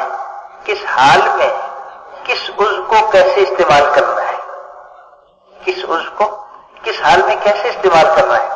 इसीलिए चारों हालतों में हर जिस्म के हर हिस्से का इस्तेमाल जुदा सिखाया गया। ये इस बात की एक तरबियत है, मश्क है। कहते ना कि इल्म क्या है, हकीकत में इल्म ये है कि किस वक्त में, किस जगह में, किस हाल में अल्लाह ताला का हुक्म क्या है, और उसको जनाब रसूलुल्लाह सल्लल्लाहु अलैहि वसल्लम ने किस शक्ल के साथ पूरा किया। अगर इसकी रियायत करके पूरा करेंगे तो जब अल्लाह पाक की मंशा मुबारक पूरी होगी, जब अल्लाह की मंशा पूरी होगी। अब नमाज में इसकी एक जबरदस्त मश्क है कि किस हाल में कैसे इस्तेमाल करना है जिस्म के हिस्से को। मोहतरम बुजुर्गों, दोस्तों, अब जितना हम नमाजों पे मेहनत करते चले जाएंगे और हमारी नमाजें अच्छी बनती चली जाएंगी, तो नमाज के अच्छा बनने पे पूरी जिंदगी का बनना मौकूफ है। फज़ाइल नमाज में एक हदीस लिखी है, अक्सर हम आप तालीम के दौरान पढ़ते हैं, सुनते हैं कि आपने फरमाया इसका हुक्म ऐसे है कि क़यामत में सबसे पहले नमाज का हिसाब होगा। जिसकी नमाज अच्छी और पूरी निकल आई, इसको गौर करें, जिसकी नमाज अच्छी और पूरी निकल आई उसके बाकी आमाल भी पूरे उतरेंगे, और जिसकी नमाज खराब निकली उसके बाकी आमाल भी खराब निकलेंगे। यानी नमाज के ठीक होने पे नबी इस्लाम पूरी जिंदगी के ठीक होने को इरशाद फरमा रहे हैं, और नमाज के खराब होने पे पूरी जिंदगी के आमाल की खराबी को इरशाद फरमा रहे हैं। तो वह नमाज में अल्लाह ने ये इस्तेदाद यानी सिफत रखी है कि जितनी जितनी नमाज बनती चली जाएगी उतनी जिंदगी बनती चली जाएगी, और जितना नमाज में कमी होगी, खराबी होगी, उतनी जिंदगी के बाकी हिस्सों में भी, बाकी शोबों में भी, आमाल में भी खराबी होगी। इसलिए हमें अपनी नमाजों पे मुस्तकिल मेहनत करनी पड़ेगी। तो বলেন যে ভাই, আসল যে নবীওয়ালা মেহনতের মাকসাদটা কি? মাকসাদটা হলো জিন্দেগিকে বদল করা, থেকে শুরু করে শেষ মানুষটা পর্যন্ত তারা যেন তাদের জিন্দেগির মধ্যে পরিবর্তন আনে। একিনকে ঠিক করার মেহনত দিয়ে শুরু করবে, আর মূলত জিন্দেগির মধ্যে পরিবর্তন যেটা আসবে সেটা হলো ইবাদতের দ্বারা আসবে। ইবাদতের দ্বারা আসবে। ইবাদত হলো আল্লাহ তাআলার হুকুম পুরা করা। বলে যে আমাদের শরীরে যতগুলো অঙ্গ প্রত্যঙ্গ আছে সকল অঙ্গ প্রত্যঙ্গের জন্যই আলাদা আলাদা হুকুম আছে। চোখের জন্য আলাদা হুকুম আছে, কানের জন্য আলাদা হুকুম আছে, হাতের জন্য হুকুম আলাদা, পায়ের জন্য হুকুম আলাদা, দিল দিমাগের জন্য হুকুম আলাদা। এই হুকুমগুলো পুরা করার নাম হল ইবাদত। আর ইবাদতের মধ্যে সবচেয়ে বড় ইবাদত, সবচেয়ে গুরুত্বপূর্ণ ইবাদত, সবচেয়ে জামে ইবাদত হল নামাজ। কেন? নামাজটা হলে এমন ইবাদত যে ইবাদতের মধ্যে মানুষের শরীরের সকল অঙ্গ প্রত্যঙ্গ ব্যবহার হয়, সকল অঙ্গ প্রত্যঙ্গ ব্যবহার হয়। রোজা বেশক ইবাদত, কিন্তু রোজার মধ্যে শরীরের সকল অঙ্গ প্রত্যঙ্গ ব্যবহার হয় না। হ্যাঁ, এতটুকু যে সুবাহ সাদেকের থেকে শুরু করে খাওয়া দাওয়া বন্ধ রাখে।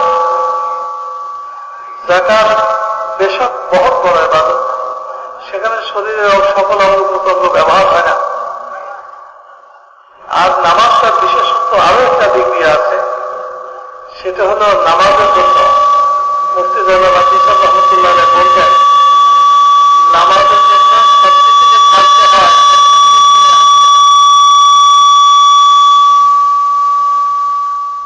নামাজের জন্য সবকিছুকে ছাড়তে হয়, সবকিছুকে ছেড়ে আসতে হয়। রোজার জন্য সবকিছুকে ছাড়া লাগে না, ছাড়ার দরকার হয় না। যাকাতের জন্য সবকিছুকে ছাড়ার দরকার হয় না। মেরে মোহতারাম দোস্ত বুজুর্গ, তেলে বোঝা গেল যে জিন্দেগি যেটা বনবে সেটা হলো ইবাদতের দ্বারা। আর ইবাদত মধ্যে আসল হলো নামাজ। নামাজের ইবাদতটা, নামাজ নামক ইবাদতটা যা ঠিক হয়ে যাবে, বাকি সমস্ত ইবাদতটা ঠিক হয়ে যাবে। मेरे मोहतराम दोस्तों बुजुर्गो, এই নামাজটা সকল অঙ্গের ইবাদত। নামাজটা কি ভাই? সকল অঙ্গের ইবাদত, সকল অঙ্গ ব্যবহার করার ইবাদত। মানুষ নামাজে দাঁড়াবে, নামাজের মধ্যে চারটা অবস্থা, মূলত কয়টা অবস্থা? চারটা অবস্থায়। দাঁড়ানো, রুকু করা, সিজদা করা, রুকু সিজদা, বসা, এই চারটা অবস্থা। চারটা অবস্থার মধ্যে মনে করেন যে চোখ, দাঁড়ানো অবস্থায় চোখ কোথায় থাকবে, রুকুর অবস্থায় দৃষ্টি কোথায় থাকবে, সিজদার অবস্থায় দৃষ্টি কোথায় থাকবে, বসা অবস্থায় চোখের দৃষ্টি কোথায় কোথায় থাকবে, চোখের ব্যবহারটা কেমন হবে, এটা জরুরি। এর ব্যতিক্রম হলে নামাজের মধ্যে কমে এসে যাবে। দাঁড়ার অবস্থায় কি করতে হবে, রুকুতে যে জবানকে কি জিনিস পড়ার মধ্যে ব্যবহার করতে হবে, সিজদার মধ্যে জবানকে কি জিনিস পড়তে যেয়ে ব্যবহার করতে হবে, বসার সময় জবানকে কি জিনিস পড়তে যেয়ে ব্যবহার করতে হবে, এটা ঠিক করে দেওয়া। যদি ওর ব্যতিক্রম কেউ করে, দাঁড়ার অবস্থায় ওই জিনিস পড়তেছে যেটা বসার সময় পড়ার কথা ছিল, রুকুতে যে ওই জিনিস পড়তেছে যেটা নাকি ওই দাঁড়ার অবস্থায় পড়ার কথা ছিল, তো কি হয়ে যাবে? নামাজটা ভুল হয়ে যাবে। এখন এই ভুলের জন্য কি করতে হবে? ভুলের জন্য কি করতে হবে? এটাও দিনের মধ্যে শিখাই দেওয়া হয়েছে যে ভুল হইলে এই করো, ভুল হইলে এই করো। মেরে মোহতরাম দোস্তর বুজুর্গ, হাত দাঁড়ানোর অবস্থায় কোথায় থাকবে, রুকু অবস্থায় কোথায় থাকবে, সিজদার অবস্থায় কোথায় থাকবে, বসা অবস্থায় কোথায় থাকবে, এই সব কিছুকে নামাজের মধ্যে ঠিক করে দেওয়া আছে। নামাজটা হলো সমস্ত অঙ্গের ইবাদত। হ্যাঁ, সমস্ত অঙ্গের ইবাদত। কানের ব্যবহার নামাজের মধ্যে কি হবে এটাও বলে দেওয়া আছে। দিলের ব্যবহার নামাজের মধ্যে কি হবে এটাও বলে দেওয়া আছে। দিলের ব্যবহার যদি ঠিক না হয় তাহলে নামাজের কাছে আল্লাহ তাআলা থাকবেন না, নামাজের দিকে আল্লাহ তাআলা দেখবেন না।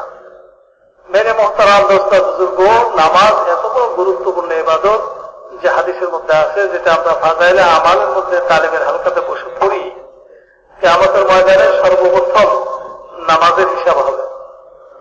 যে নামাজের হিসাবে কামিয়াব হয়ে গেল, সে অন্যান্য আমালের হিসাবেও কি সে কামিয়াব সাব্যস্ত হবে। নামাজের হিসাবে যে ধরা খেয়ে গেল, সে অন্যান্য আমাদের হিসাবের মধ্যে কি হয়ে যাবে? সে ধরা খেয়ে যাবে।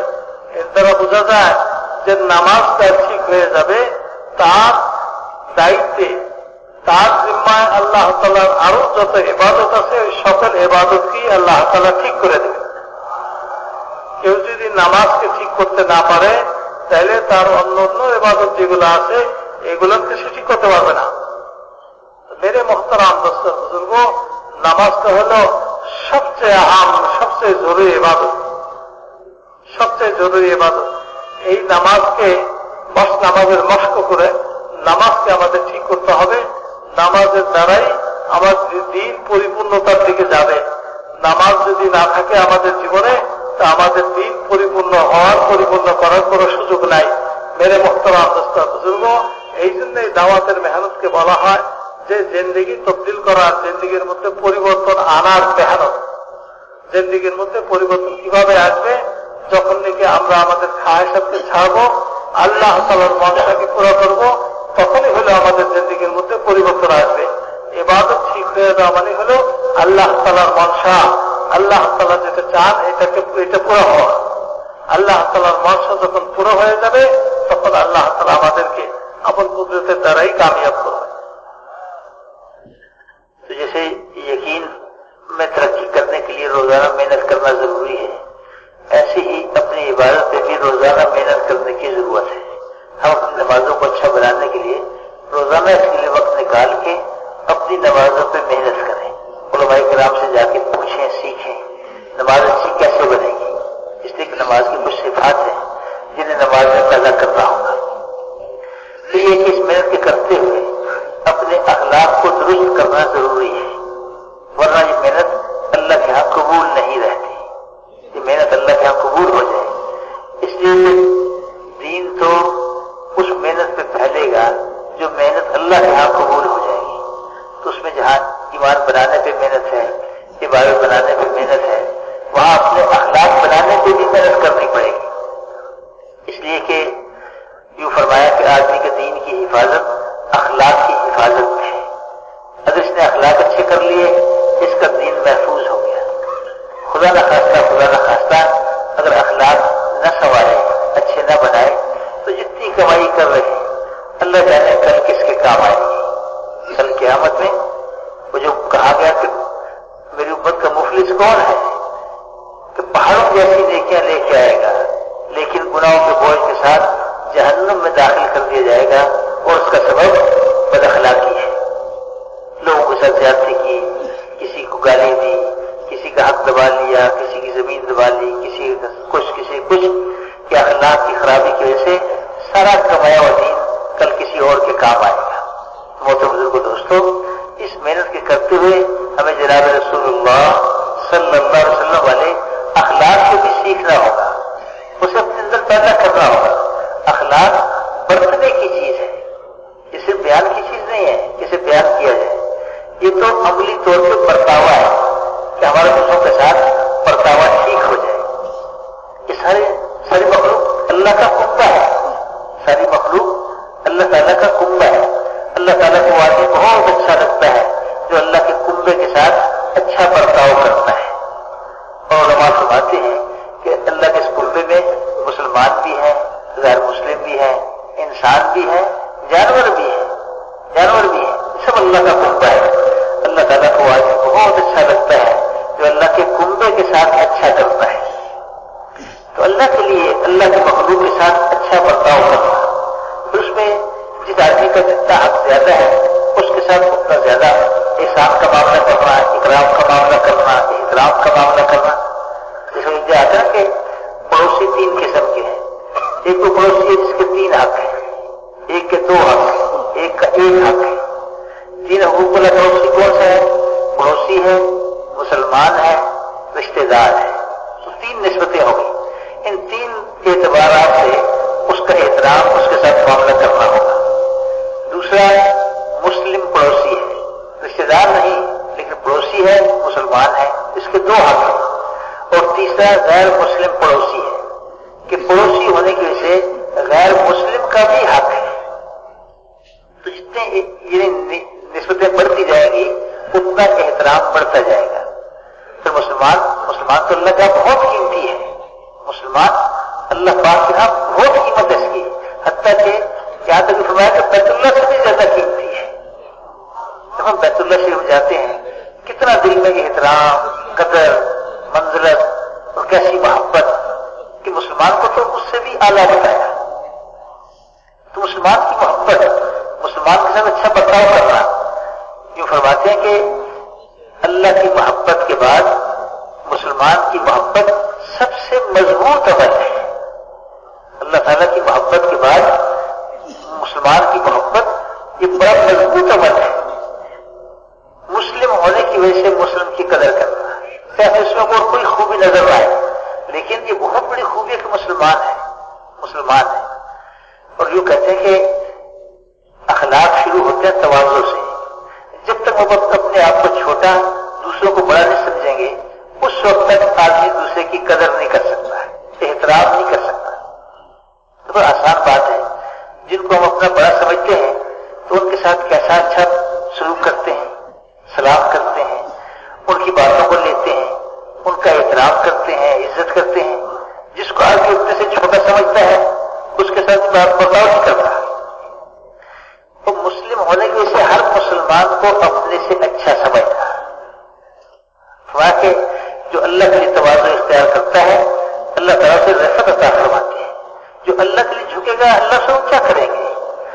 بڑا بننے کا راستہ اپنے آپ کو بڑا بتلانا نہیں ہے، جتلانا نہیں ہے۔ بڑا بننے کا راستہ اللہ کے لیے، اللہ کی مخلوق کے سامنے بچتے چلے جانا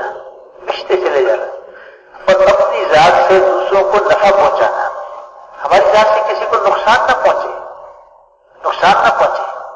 اور اچھے اخلاق والے کل قیامت میں اللہ تعالیٰ نے جنت کے اعلیٰ بالا خانوں میں محل عطا فرمائیں گے۔ اور یوں فرمایا کہ اعمال کو وزنی کرنے والی چیزوں میں 2 چیزیں ہیں جس سے کہ کل قیامت میں اعمال گنے نہیں جائیں گے، नेकियां गिनी नहीं जाएंगी, तोली जाएंगी। नेकियां अमाल तोले जाएंगे और अमाल का वजन जो पैदा कर होगा वो एक अच्छे अखलाक से और अच्छी नीयत से, अच्छे अखलाक से और अच्छी नीयत से। अखलाक की वजह से अमाल वजनी हो जाते हैं, इखलास की वजह से अमाल वजनी हो जाते हैं। तो मोहतरम बुजुर्गों, दोस्तों, इस मेहनत के करते हुए हमें वो मुबारक अखलाक इख्तियार करने होंगे जो जनाब रसूलुल्लाह सल्लल्लाहु अलैहि वसल्लम ने सिखाए। एक मौके पे यूवी शाह फरमाया, इसका मफहूम ये है, हज़रत अली से फरमाया कि अली, मैं तुझे अव्वलीन आखिरीन के बेहतरीन अखलाक बताऊं? अर्ज की, या रसूलल्लाह, जरूर शाह फरमाए। तो फरमाया इसका मफहूम ये है कि जो तुझसे रिश्ता तोड़े उससे रिश्ता जोड़, जो तुझसे रिश्ता तोड़े उससे रिश्ता जोड़, जो तुझ पे जुल्म करे उसे माफ कर दे, जो तुझ पे जुल्म करे उसको माफ कर दे, और जो तेरे साथ बुराई करे उसके साथ अच्छाई कर, जो तेरे साथ बुराई करे उसके साथ अच्छाई कर, और जो तुझे अपनी अता से महरूम करे उसे अता कर। कि ये अव्वलीन आखिरीन के बेहतरीन अखलाक है और हमें तो उन आला अखलाक की नियत करके और हिम्मत करनी होगी। अखलाक भी सीखने की चीज है, जैसे यकीन सीखने की चीज है, नमाज सीखने की चीज है, ऐसे अखलाक भी सीखने की चीज है। जो नियत करके कोशिश करेगा अल्लाह उसे अच्छे अखलाक वाला बना देंगे। तो इस मेहनत के करते हुए हमें अपने अखलाक को भी बनाना होगा। तो मेरे मोहतरम दोस्तों, যদি দিনের উপর চলতে চায়, আল্লাহ তাআলাকে নিজের মাবুদ মনে করছে, নিজের বান্দা, আল্লাহ তাআলার বান্দা স্বীকার করছে, নিজেকে হুজুর সাল্লাল্লাহু আলাইহি ওয়াসাল্লাম উম্মত বলে স্বীকার করে নিতেছে, তার জন্য দুটা জিম্মাদারি। একটা হলো হুজুর সাল্লাল্লাহু আলাইহি ওয়াসাল্লামের যে তরিকা, জীবন জিন্দেগি যে আমলের দ্বারা পরিপূর্ণ ছিল ওই আমল নিজের মধ্যে আনা। আর একটা হলো সারা দুনিয়ার মধ্যে নবীওয়ালা তরিকাতে দাওয়াতের মেহনতকে জিন্দা করার জন্য, দিনকে জিন্দা করার জন্য মেহনত করা। আর এটা বলতে যে বললেন যে এটার জন্য সর্বপ্রথম মেহনত যেটা, সেটা ছিল ইয়াকিনের তবদিলের মেহনত। এরপর হলো জিন্দেগি তবদিলের মেহনত। আল্লাহ তাআলার বান্দা হওয়ার কারণে আল্লাহ তাআলার হুকুম মতো জীবন যাপন করা। আল্লাহ তাআলার হুকুমের সমন্বয়ের নাম হলো, সমষ্টির নাম হলো দিন। দিনের সবচেয়ে বড় হুকুম হলো নামাজ। নামাজের কথা আগে আলোচনা হয়েছে এবং এখানে এই কথাটাও বলা হয়েছে যেমনি ভাবে এটা আমার নামাজটা সর্ব অঙ্গের ইবাদত, হাত পা চোখ নাক কানের ইবাদত। এই জন্য আমাকে জানতে হবে যে এখন আমার এই অঙ্গের জন্য আল্লাহ তাআলার কি হুকুম, এই সময়ে আমার এই অঙ্গের জন্য আল্লাহ তাআলার কি হুকুম, এই আল্লাহ তাআলার হুকুম কখন কোথায় আল্লাহ তাআলার কি হুকুম, এটাকে জানা এবং ওইটাকে মানা, যেটা হলো এলেমের মাকসাদ, এলেমের মূল মন্ত্র, এলেমের মূল জিনিস। এরপরে বললেন যে কেউ যদি নিজের দিনকে পুরা করতে চায়, যে দিন পুরা হওয়ার মধ্যে কামিয়াবি, নিজের দিনকে যদি কেউ পুরা করতে চায়, মেরে মোহতরাম দোস্ত বুজুর্গ, অত সময় পর্যন্ত দিনকে পুরা করতে পারবে না যত সময় পর্যন্ত আখলাককে হুজুরওয়ালা আখলাক না বাড়াবে। অর্থাৎ হুজুর সাল্লাল্লাহু আলাইহি ওয়াসাল্লামের আখলাকের নমুনা যেটা ছিল, আখলাকটা যেরকম ছিল ওই রকম আখলাক বাড়ানোর জন্য চেষ্টা না করবে, না বাড়াবে। কারণ আখলাক যা ঠিক না, তার দিনের কোনো হেফাজতের ব্যবস্থা নাই, তার দিনের হেফাজতের কোনো ব্যবস্থা নাই। যার আখলাক ঠিক না তার দিনের হেফাজতের কোনো ব্যবস্থা নাই। মেরে মোহতারাম দোস্তর বুজুর্গ আর বলতেছিলেন যে একজন মানুষ অত সময় পর্যন্ত তার আখলাককে ঠিক করতে পারবে না যত সময় পর্যন্ত তার ভিতরে তাওয়াজু না আসবে, সে বিনয় না হবে, সকলের চেয়ে নিজেকে ছোট মনে না করবে, অযোগ্য মনে না করবে, এত সময় পর্যন্ত সে তার আখলাককে ঠিক করতে পারবে না। মেরে মোহতারাম দোস্তর বুজুর্গ, এই আখলাক মানে আমার উপরে যতজনের হক আছে সমস্তের হককে যথাযথভাবে আদায় করে দেওয়ার নাম হলো আখলাক। এটার জন্য আমরা এলেমের মুহতাজ, যে কার কার হক আমার উপরে আছে, কার কার হক আমার উপরে আছে, যদি আখলাক ঠিক না হয়, আমাল যত সুন্দরী হোক না কেন, যত ভালো আমলই হোক না কেন, যত দামি কিপ্তি আমালই হোক না কেন, মেরে মোহতারাম দোস্ত বুজুর্গ, আল্লাহ তাআলাই ভালো জানে যে আমার আমল কার খাতায় যায় জমা হতেছে, আমার আমল কিয়ামতের ময়দানে কার নেকির পাল্লায় যায় উঠে যাবে, আখলাক যদি ঠিক না হয়। হুজুর সাল্লাল্লাহু আলাইহি ওয়াসাল্লাম সতর্ক করছেন এইভাবে যে বলতো যে আমার উম্মতের মধ্যে সবচেয়ে অসহায় কে? মুফলেস, অসহায়, যার কোনো সহায় সম্বল নাই। সাহাবারা আরজ করলেন যে আল্লাহ এবং আল্লাহ রাসূল ভালো জানে।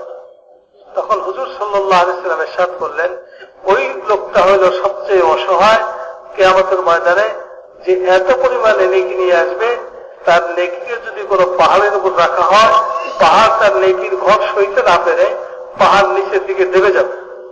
কিন্তু তার আখলাকের কিছু সমস্যা ছিল, কাউকে গালি দিছে, কাউকে কারো হক নষ্ট করছে, কারো সাথে তুচ্ছতাচ্ছিল্যের ব্যবহার করছে, কাউকে মারধর করছে। মেরে মোহতারাম দোস্ত বুজুর্গ, হ্যাঁ, এই সমস্ত কারণে কিয়ামতের ময়দানে তার এই আমলগুলা, তার নামাজের আমল, তার রোজার আমল, তার হজের আমল, তার জাকাতের আমল, আরো যদি কোনো আমল করে থাকে, এই সমস্ত আমলই ওই সমস্ত লোকদের নেকির পাল্লায় ওজন হয়ে যাবে। এর নেকির পাল্লায় ওজন হওয়ার জন্য কোনো আমল থাকবে না। মেরে মোহতারাম দোস্ত বুজুর্গ, এই জন্য জরুরি হলো যে আমাদের এটা জানা যে কার কার হক আমার উপরে আছে। আরে হক তো হলো সকলেরই আছে, সকলের হকই আমার উপরে আছে। কারণ আমি আল্লাহ তাআলার বান্দা, আমাকে হুকুম দেওয়া হয়েছে আল্লাহ তাআলার পরিবারের সাথে আমি যেন, পরিবারের সদস্য যারা আছে তাদের সাথে যেন আমি ভালো ব্যবহার করি। আল্লাহ তাআলার পরিবারের সদস্য শুধু মানুষ না, আল্লাহ তাআলার পরিবারের সদস্য জীব জানোয়ারও।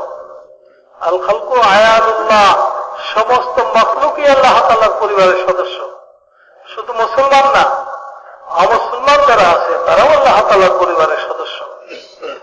শুধু মুসলমান আর অমুসলমান মানে মানুষ আল্লাহ তাআলার পরিবারের সদস্য তা না, সমস্ত জীব জানোয়ারও আল্লাহ তাআলার পরিবারের সদস্য। মেরে মুহতারাম দোস্ত বুজুর্গ, দুনিয়াতে একটা সাধারণ নিয়ম, যার পরিবারের সদস্যদের সাথে কোন লোক যদি, যে লোকটা তত ভালো ব্যবহার করে, ওই লোকটার উপরে ওই মালিক তত বেশি খুশি হয়, পরিবার কর্তা যে সে তত বেশি খুশি হয়। মেরে মুহতারাম দোস্ত বুজুর্গ, আমরা যদি আল্লাহ তাআলার পরিবারের সদস্য যারা আছে তাদের সাথে আমার আচার আচরণটা ভালো হয়, কেউ আমার থেকে বঞ্চিত না হয়, কেউ আমার দ্বারা ব্যথিত না হয়, কেউ আমার দ্বারা কোনো কষ্ট না পায়, যার যেটা পাওনা সেটা যদি আমি ঠিক মতো আদায় করি, তা আল্লাহ আমার উপরে খুশি হবে। হ্যাঁ, আল্লাহ আমার উপরে খুশি হবে। তালাশ করতে হবে কার কার হক আমার উপরে আছে। মা বাবার হক তো আছেই, পাড়া প্রতিবেশীরও বহুত হক। পাড়া প্রতিবেশীর মন্তব্যের উপর নির্ভর করতেছে, তাদের সাথে আচার আচরণের উপর নির্ভর করতেছে যে আমি মোমেন কি মোমেন না। বলেন যে প্রতিবেশী হলে 3 রকম। প্রতিবেশী কয় রকম? 3 রকমের প্রতিবেশী। এক রকমের প্রতিবেশী আছে আমার উপরে, তার উপরে আমার 3টে হক, আমার উপরে তার 3টে হক, 3টে হক সে আমার কাছে পায়। আর এক রকমের প্রতিবেশী আছে যার 2টে হক আমার উপরে। আর এক রকমের প্রতিবেশী আছে যার 1টা হক আমার উপরে। 3টে হক ওয়ালা প্রতিবেশীকে, যে মুসলমান, আমার আত্মীয়, রক্ত সম্পর্কের আত্মীয়, আর হইল প্রতিবেশী। মুসলমান, রক্ত সম্পর্কের আত্মীয়, আর হইল প্রতিবেশী। আর এক রকমের আছে যার 2টা হক আমার উপরে, সে আত্মীয় তো না কিন্তু সে মুসলমান আর আমার প্রতিবেশী। আর এক রকমের মানুষ যার 1টা হক আমার উপরে, সে হলো আমার কোন আত্মীয়তাও তার সাথে নাই, সে মুসলমানও না, অমুসলমান কিন্তু আমার প্রতিবেশী। অমুসলমান যে, সে যদি আমার প্রতিবেশী হয়ে থাকে তারও হক আমার উপরে আছে, তারও হক আমার উপরে আছে। এই হক গুলাকে জানা, শরীয়তে কি কি হক আমার উপরে আছে এগুলোকে জানা এবং হুজুর সাল্লাল্লাহু আলাইহি সাল্লামের তরিকা অনুযায়ী আমল করা। মেরে মুহতারাম দোস্ত বুজুর্গ, দুইটা জিনিসের দ্বারা আমাদের ওজন বৃদ্ধি পায়। দুইটা জিনিসের দ্বারা আমল কি হয়? আমাদের ওজন বৃদ্ধি পায়।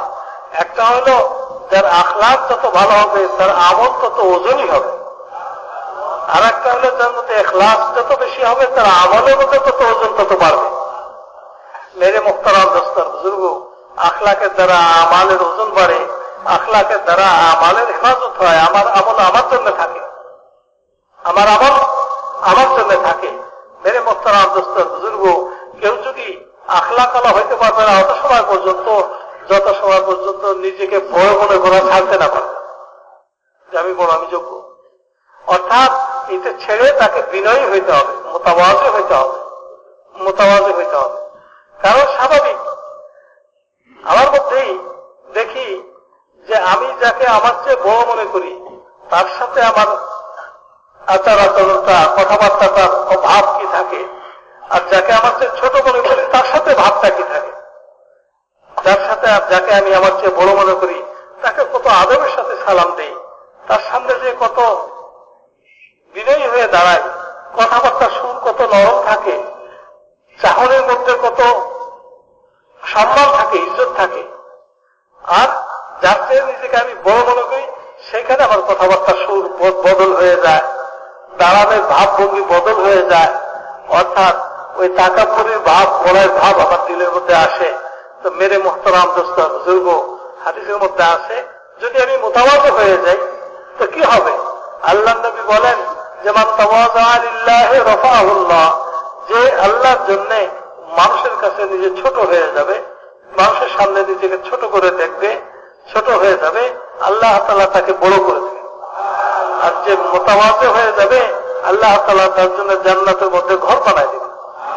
মেরে মুহতারাম দোস্ত বুজুর্গ, হযরত আলী রাদিয়াল্লাহু তাআলা আনহুকে হুজুর সাল্লাল্লাহু আলাইহি সাল্লাম বলছে, আলী তোমাকে কি আমি আউয়ালিন আখিরিনদের আখলাক শিখিয়ে দিব? হ্যাঁ, অর্থাৎ তোমার আগে যারা দুনিয়া থেকে চলে গেছে, তারা পরে যারা আসবে, তারা এই সকলের যে ভালো আখলাক যেটা এটা তোমাকে আমি শিখাই দেব। এরপরে বললেন, হযরত আলী বললেন যে হ্যাঁ। তো হুজুর সাল্লাল্লাহু আলাইহি সাল্লাম বললেন যে যার মফহুমটা হলো এরকম যে তোমার সাথে সম্পর্ক রাখতে চায় না, তুমি উপযাচক হয়ে ছোট হয়ে যে তার সাথে সম্পর্ক রাখো, সম্পর্ক ছিন্ন করো না। যে তোমার উপর জুলুম করে তাকে তুমি মাফ করে দাও। আর যে তোমাকে দেয় না, তোমাকে বঞ্চিত যে করে তাকে তুমি দাও।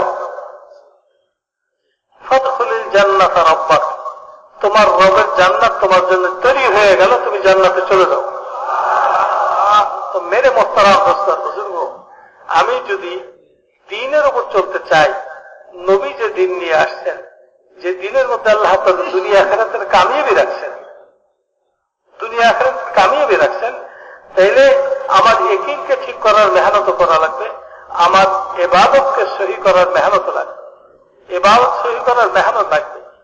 ইবাদত সহি হবে তখন যখন নাকি আমার শরীরের সমস্ত অঙ্গ প্রত্যঙ্গের জন্য যখন যেখানে যে হুকুম যেভাবে আল্লাহ তাআলা দিয়েছেন ওইখানে ওই হুকুমকে ওইভাবে হুজুর সাল্লাল্লাহু আলাইহি সাল্লাম যেভাবে পুরা করছেন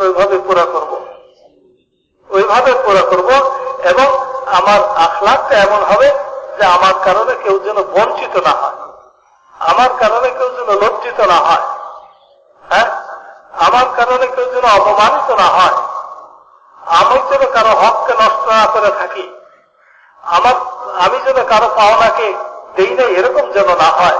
মেরে মুহতারাম দোস্ত বুজুর্গ, যখন আমার আখলাক ঠিক হয়ে যাবে, আগের 4 জিনিসের সাথে যখন আমার আখলাকও ঠিক হয়ে যাবে, মেরে মুহতারাম দোস্ত বুজুর্গ, তখন আমার দিন পরিপূর্ণ হয়ে যাবে।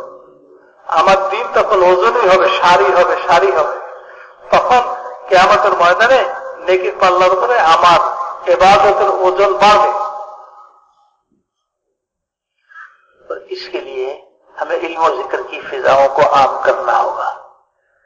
वो इल्म जो अल्लाह ताला ने वही के जरिए से जनाब रसूलुल्लाह صلی اللہ علیہ وسلم پہ نازل فرمایا وہ مبارک علم ہے کہ جب اس کی زندگی بھی اس کی روشنی میں زندگی چلے گی تو ٹھیک چلے گی، اس علم سے ہٹ کے چلے گی تو غلط چلے گی۔ اس علم کی ہمیں فضائیں بنانی ہوگی۔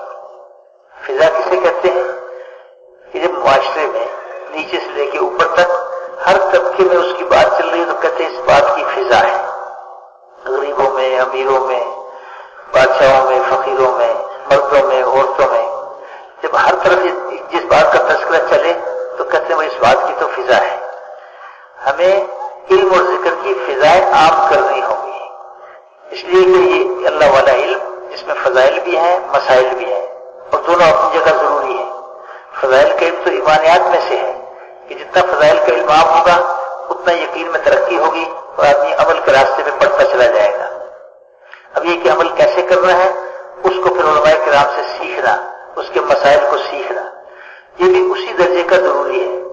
اس میں ایک مغالطہ لگ گیا کہ بھی ہمارے ہاں فضائل کی تعلیم ہے، اس میں کوئی شک نہیں کہ اجتماعی طور پہ ہم فضائل کی تعلیم کریں گے، لیکن اس کا یہ مطلب ہرگز نہیں کہ مسائل سیکھے نہ جائیں، اس لیے کہ بغیر مسائل کے سیکھے عمل کریں گے تو اللہ جانے وہ عمل اللہ کے ہاں قبول بھی ہے یا نہیں۔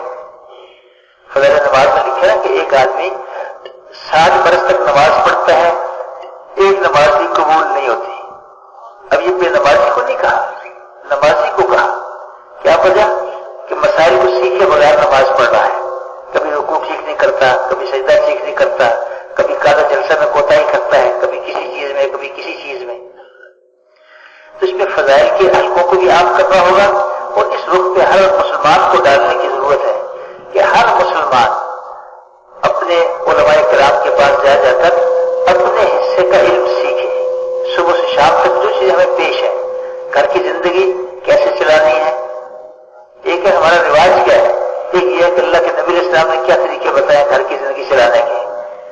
کمائی کی زندگی ہے تو کمائی کی زندگی ہم آزاد نہیں ہے کہ جیسے دنیا والے تجارت کرتے ہیں ہم بھی ویسے کریں گے، نہیں، ہم تو اس کو دیکھیں گے کہ جناب رسول اللہ صلی اللہ علیہ وسلم نے کمانے کے کیا طریقے بتائے، پھر مال کما لیا، خرچ کیسے کرنا ہے، خرچ کے کیا طریقے ہیں، اس کو سیکھنا، اور اس پڑوس والوں کے ساتھ کیسے برتاؤ کرنا ہے اسے سیکھنا، اپنے برادری رشتے داروں کے ساتھ کیسے سلوک کرنا ہے اس کو سیکھنا۔ جو کچھ صبح سے شام تک پیش آ رہا ہے اس سب کو ان علماء کرام کے پاس جا کے سیکھنا جنہیں اللہ نے مسائل میں مہارت عطا فرمائی ہے۔ اس علم کی فضائیں بنانی پڑیں گی، اس لیے کہتے ہیں ہر مسجد میں تعلیم کرو، ہر گھر میں تعلیم کرو، حتیٰ کہ یہاں تک بھی جو بات ہے دفتروں میں جو بیچ میں وقفہ ہوتا ہے اس میں بھی تھوڑی دیر ثواب کی نیت سے تعلیم کرو، لوگوں کو اس میں جوڑو۔ تعلیم علم کی فضائیں بنانی ہے، علم کی فضائیں بنانی، ایسے ہی اللہ پاک کے ذکر کی فضا کو عام کیا جائے، ہر آدمی اللہ کی یاد کرنے والا بنے اور اللہ کے ذکر کے ذریعے سے اللہ کا تعلق، اللہ کی محبت، اللہ کا قرب حاصل کرنے والا بنے، اللہ کا دھیان حاصل کرنے والا بنے، اس لیے کہ ذکر سبب ہے اللہ کے دھیان کے حاصل ہونے کا۔ دھیان کہتے ہیں اس بات کے استحضار کہ اللہ تعالیٰ سن رہے ہیں، اللہ تعالیٰ دیکھ رہے ہیں، اللہ تعالیٰ میرے ساتھ ہے۔ جتنا دھیان کبھی ہوتا چلا جائے گا اتنا ہم نافرمانی سے بچتے چلے جائیں گے، فرما برداری بھی پڑھتے چلے جائیں گے۔ جس آدمی کو یہ خیال ہو کہ اللہ تعالیٰ سن رہے ہیں تو وہ غلط بول منہ سے بولے گا؟ جسے یہ دھیان ہو کہ اللہ تعالیٰ دیکھ رہے ہیں وہ کوئی غلط قدم اٹھائے گا؟ جسے یہ دھیان ہو کہ اللہ تعالیٰ میرے ساتھ ہے، میرے بالکل قریب ہے، وہ کیسے اللہ کی نافرمانی کرے گا؟ یہ دھیان حاصل ہوگا ذکر پہ محنت کرنے سے،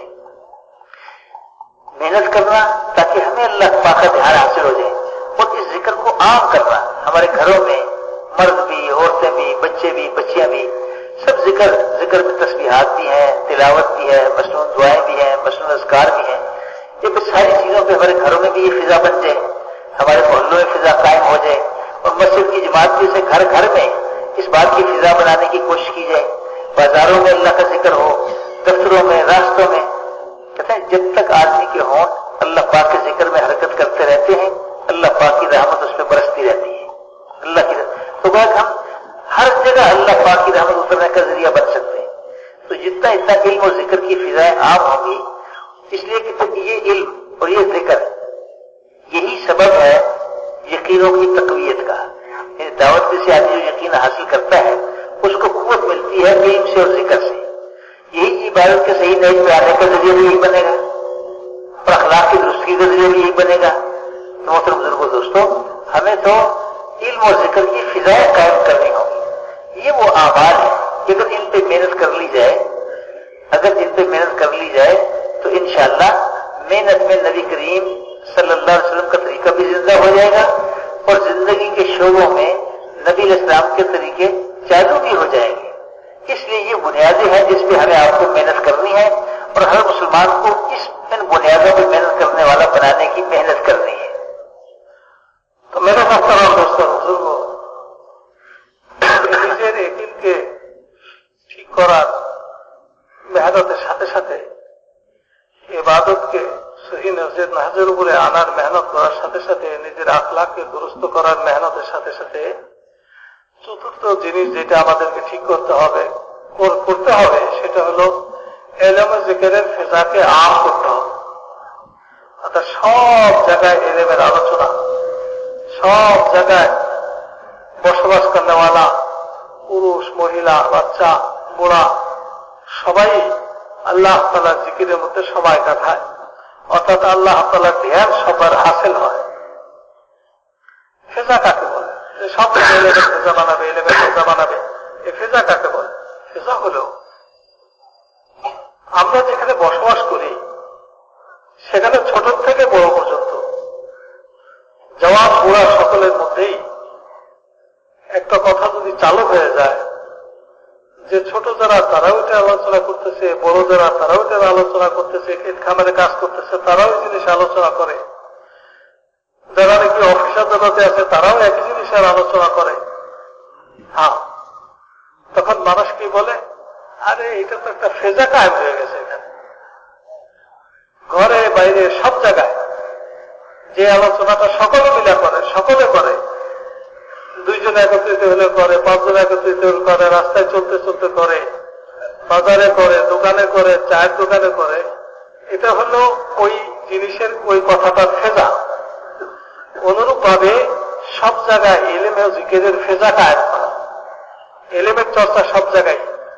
যে যারা দেখতেছে বলতেছে, ভাই এটা কি করা যাবে, এটা কি খাওয়া যাবে, এটা কি ব্যবহার করা যাবে, ভাই এতটা কিনতে চাইতেছি ব্যবহার করা যাবে, এলেমের ফেজা বলেন যে এটাকে আম করা। সব জায়গায় এলেমের চর্চা শুরু হয়ে যায়। মানুষ নিজের হার কদমকে উঠানোর আগে নিজেকে এলেমের মুহতাজ মনে করে, যে কেমনে উঠাবো জিজ্ঞেস তো করিনি, জিজ্ঞেস করে নেই তারপর। তো মেরে মোহতারাম বুজুর্গ, এলেম আর জিকিরের ফেজাকে আম করা। এলেমটা তো হলো দুই রকম, একটা হলো ফাজাইলের এলেম, একটা হলো মাসাইলের এলেম। বলে যে অনেকে বলে দাওয়াতের মেহনত যারা আমরা করার চেষ্টা করতেছি, করতে তো পারিনি, তাদেরকে বলে তোমাদের কাছে তো খালি ফাজাইলের এলেমেই তালিম। হ্যাঁ বেশক, আমরা যখন আল্লাহর রাস্তাতে যাব তখন আমরা ফাজাইলের হালকাই লাগাবো। এই কথাটা তো এই না যে আমাদের মাসলা মাসাইল আর শিখতে হবে না। আমাদের সকলকেই আল্লাহ তাআলার সকল ইবাদতের সকল হুকুমে মাসাইল আমাদেরকে শিখতে হবে। যার যে জিনিসের সম্মুখীন হইতেছে ওই জিনিসকে নিয়ে সে একজন মাহের আলেম, যিনি মাসলা মাসাইল সম্বন্ধে ভালো অবগত, ওনার কাছে যে শিখতে হবে। নামাজটা সহি তরিকা ওনার কাছে যে শিখতে হবে। রোজাটাকে ঠিক রাখার তরিকা ওনার কাছ থেকে শিখতে হবে। কামাই রুজির তরিকা ঠিক শিখতে হবে। এমন না যেন এখন বড় হয়েছি, বিয়ে শাদী হয়েছে, ঘর সংসার হয়েছে, এখন আমাকে কামাই করতে হবে, অবসলমানরা কামাই করতে হবে, আমাকে কামাই করে, আমাকেও কামাই করতে না। এটার আগে ওলামাদের কাছে আমাকে যেতে হবে। ওলামাদের কাছে যে জিজ্ঞেস করতে হবে যে আমি একজন মুসলমান, আমি একজন মুমিন, কোন জিনিস কামাই করলে, কিভাবে কামাই করলে, কোন কামাই রুজিতে লাগলে আমার ঈমান ইসলামের কোনো ক্ষতি না হয়, তার কাছ থেকে জেনে আসতে হবে। কামাই করার আগেও কামাই করার তরিকা জানতে হবে, কি কামাই করবো তাও হালাল কি হারাম এটা জানতে হবে। এখন যখন কামাই হয়ে গেল তখন আবার যেতে হবে যে এখন তো আমি কিছু কামাই রুজি কিছু খরচ কিভাবে করবো, এই কামাইয়ের মধ্যে হকদার কে কে আছে, কাকে কাকে দিতে হবে, কাকে কাকে না দিলে কিয়ামতের ময়দানে এই কামাইয়ের কারণে, খরচের কারণে আমি ঠেকে যাব, ওলামাদের কাছে যে জিজ্ঞাসা করতে হবে। মেরে মোহতারাম দোস্তান বুজুর্গ, যেমনি ভাবে এই মাসাইলের এলেম জরুরি, অনুরূপ ভাবে ফাজাইলের এলেম জরুরি। ফাজাইলের এলেম তো হল ঈমানের সাথে সম্পৃক্ত। কারণ আমলের লাভের কথা মানুষ যখন শুনতে থাকবে, আমলের লাভের কথা মানুষ শুনবে, আর ওই অনুযায়ী আমল করবে, তার থেকে ঈমান বাড়তে থাকবে। আমলের দ্বারা কি হবে? ঈমান বাড়তে থাকবে।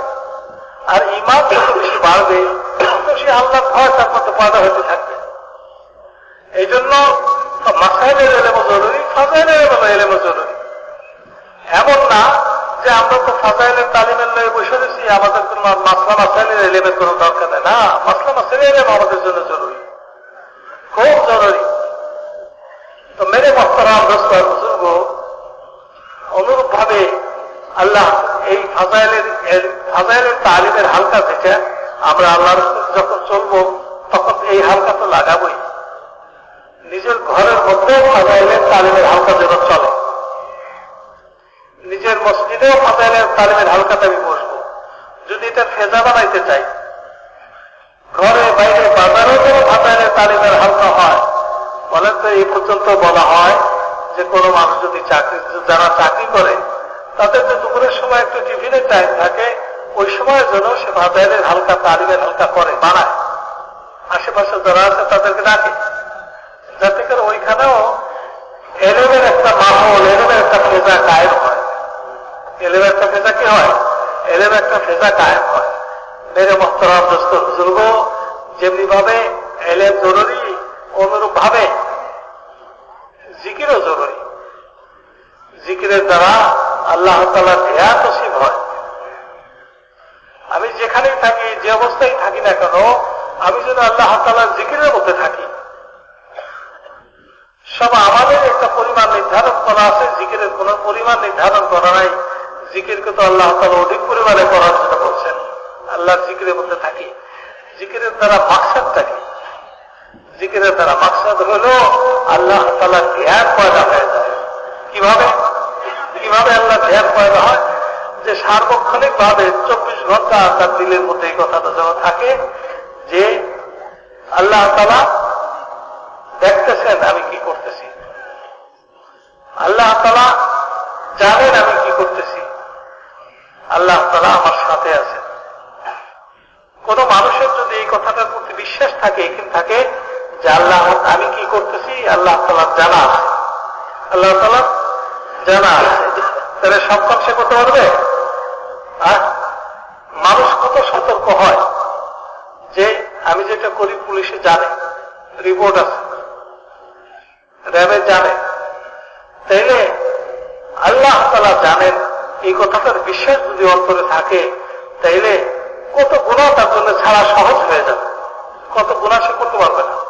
আল্লাহ তাআলা দেখতেছেন, আমি আল্লাহর সামনে, আল্লাহ দেখতেছেন, তখন কি গুনাহ কাজ করতে পারবে?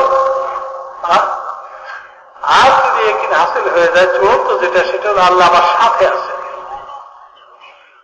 আল্লাহর সাথে আছেন এই কি যার ভিতরে আছে, বিশ্বাস যার ভিতরে আছে, মেরে মোহতারাম দোস্ত বুজুর্গ, সে কি আল্লাহর সামনে আল্লাহর জন্য নাফরমানি করতে পারবে?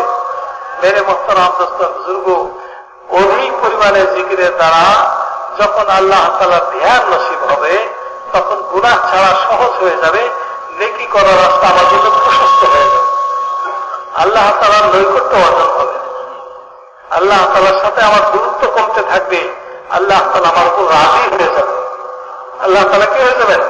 রাজি হয়ে যাবেন। মেরে মোহতারাম দোস্ত বুজুর্গ, এই জন্যে উনি কি বলছেন?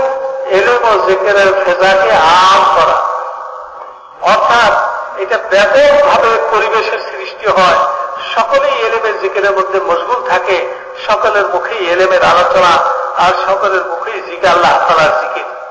এটা হয়তো যদি হয় একেবারে ঘরের থেকে নিয়ে দুনিয়ার শেষ পর্যন্ত, বাচ্চার থেকে নিয়ে বুড়া পর্যন্ত সকলেই ইলমের চর্চা করে, সকলেই ফাজাইলের তালিমের হালকার পাবন্দি করে, সকলেই আল্লাহ তাআলার জিকির করে, তখন যে ইলমের জিকিরের ফেজা আম হবে, ইলমের জিকিরের ফেজা যখন নাকি আম হয়ে যাবে, তখন মানুষ সমস্ত রকমের গালামির থেকে, মাহফুজ থেকে, আল্লাহ তাআলার নাফরমানির থেকে বাঁচতে পারবে এবং আল্লাহ তাআলার সমস্ত হুকুমকে সে আল্লাহ তাআলার মনসা মতো পুরা করতে পারবে। এটা আমাদের জীবনের জন্য খুব জরুরি জিনিস ভাই। देखिए ये सबब है अल्लाह तक पहुंचने का, अल्लाह का दीन अल्लाह तक पहुंचने का जरिया है। फरमाया कि अल्लाह के अहकामात अल्लाह तक पहुंचने की रस्सियां हैं जिनके जैसे आदमी अल्लाह तक पहुंच सकता है। मकसूद अल्लाह की जात है, इन सब चीजों से मकसूद अल्लाह ताला को राजी करना है, अल्लाह ताला को हासिल कर लेना, पा लेना। जिसका मकसूद अल्लाह बन गया उसके लिए सारी मेहनत बहुत आसान है, और जिसके सामने अल्लाह को हासिल करना मकसूद ना बना तो उसके लिए चीजें बहुत मुश्किल है। इसलिए मोहतरम बुजुर्गों, दोस्तों, हमें तो हर हाल में अल्लाह ही के लिए करना है, अल्लाह ही के लिए करना है। और फिर ये कि इसको देखना होगा कि किस चीज में अल्लाह की रजा ज्यादा है। यानी हमारे में एक शौक पैदा हो जाए, एक ज़ौक़ पैदा हो जाए कि हमें तो अल्लाह से अल्लाह पैमाने के अल्लाह पाक को राजी करना है। एक आदमी इंफरादी तौर पे अपनी जिंदगी को दीन के मुताबिक बना लेता है, इसमें भी अल्लाह राजी होते हैं, लेकिन अल्लाह ताला शान इस पे बहुत खुश होते हैं जब अल्लाह का बंदा दूसरे बंदों में फिरता है और जाकर मिन्नत समायत करके, खुशामद करके एक एक अल्लाह के रूठे हुए बंदे को अल्लाह से मिलाने की कोशिश करता है, क्योंकि अल्लाह को बहुत पसंद है। और फिर हुजूर अकरम सल्लल्लाहु अलैहि वसल्लम का उम्मती होने की वजह से अल्लाह ताला से हमारी जिम्मेदारी करार दे दी। हम हुजूर के उम्मती हैं। आपका उम्मती होने का मतलब क्या है? भाई जब हम हुजूर के उम्मती हैं तो नबी अलैहिस्सलाम वाला काम हमारा काम है।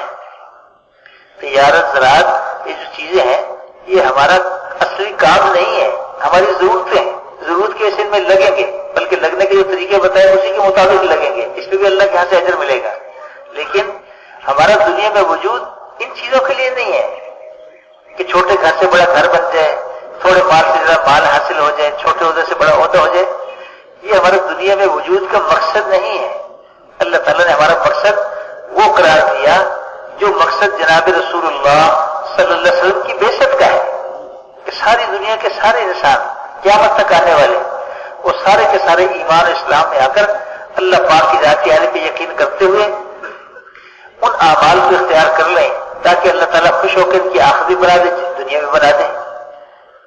इसके लिए अल्लाह ताला ने हुजूर अकरम सल्लल्लाहु अलैहि वसल्लम को सारे जहान के लिए नबी बना के भेजा, और आपकी नियाबत में ये पूरी उम्मत, कहते पूरी उम्मत मजबूरी तौर पे नबी अलैहिस्सलाम की नायब है। एक फर्द नायब नहीं होता, पूरी उम्मत नायब है। और इस नियाबत का तकाजा क्या है कि हम भी हुजूर पाक सल्लल्लाहु अलैहि वसल्लम वाले तरीके से आप वाले मुबारक कलमे को लेके, आप वाली मुबारक जिंदगी को लेके दुनिया में फिरे, दुनिया में फिरे। कोई इंसान, हमारे अंदर का जज्बा तो ये हो इंसानों की हमदर्दी में, खैरखाई में, कि अल्लाह इन सारे इंसानों को हिदायत दे दे। इसलिए कि खुदा न खास्ता अगर कोई शख्स इस हिदायत से बिल्कुल खाली दुनिया से चला गया, जिसे कुफ्र और शिर्क कहते हैं, तो बेचारा मरते ही ऐसी मुसीबत में गिरफ्तार होगा, कभी निकलना नसीब नहीं होगा। वो तो हमेशा की आग में चला गया, हमेशा की आग में चला गया। अब वो जो नबी अलैहिस्सलाम के अंदर का गम था, फिक्र था, हमदर्दी और खैरखाई के इंसानों के बारे में, वो उस हमदर्दी और खैरखाई के जज्बे से जमातें बना बना के दुनिया में फिरना और दुनिया भर के इंसानों को अल्लाह की तरफ बुलाना, अल्लाह की तरफ बुलाना, आखिरत की तरफ बुलाना, हुजूर अकरम सल्लल्लाहु अलैहि वसल्लम वाले आमाल की तरफ बुलाना। हमारा दुनिया में वजूद इसके लिए है। मुसलमानों में क्यों फिरते हैं कि ये उम्मत, ये तो नबी अलैहिस्सलाम की नियाबत में हुजूर वाली मेहनत की जिम्मेदार बना के भेजी गई है, और कम किस्मती से आज हमें इसका एहसास नहीं है कि ये जिम्मेदारी अल्लाह ने हमें दी, नबियों वाले काम की जिम्मेदारी, सैयदुल अंबिया सल्लल्लाहु अलैहि वसल्लम वाले काम की जिम्मेदारी, जो बहुत बड़ी शराफत की बात है, करामत और इफ्तिखार की बात है।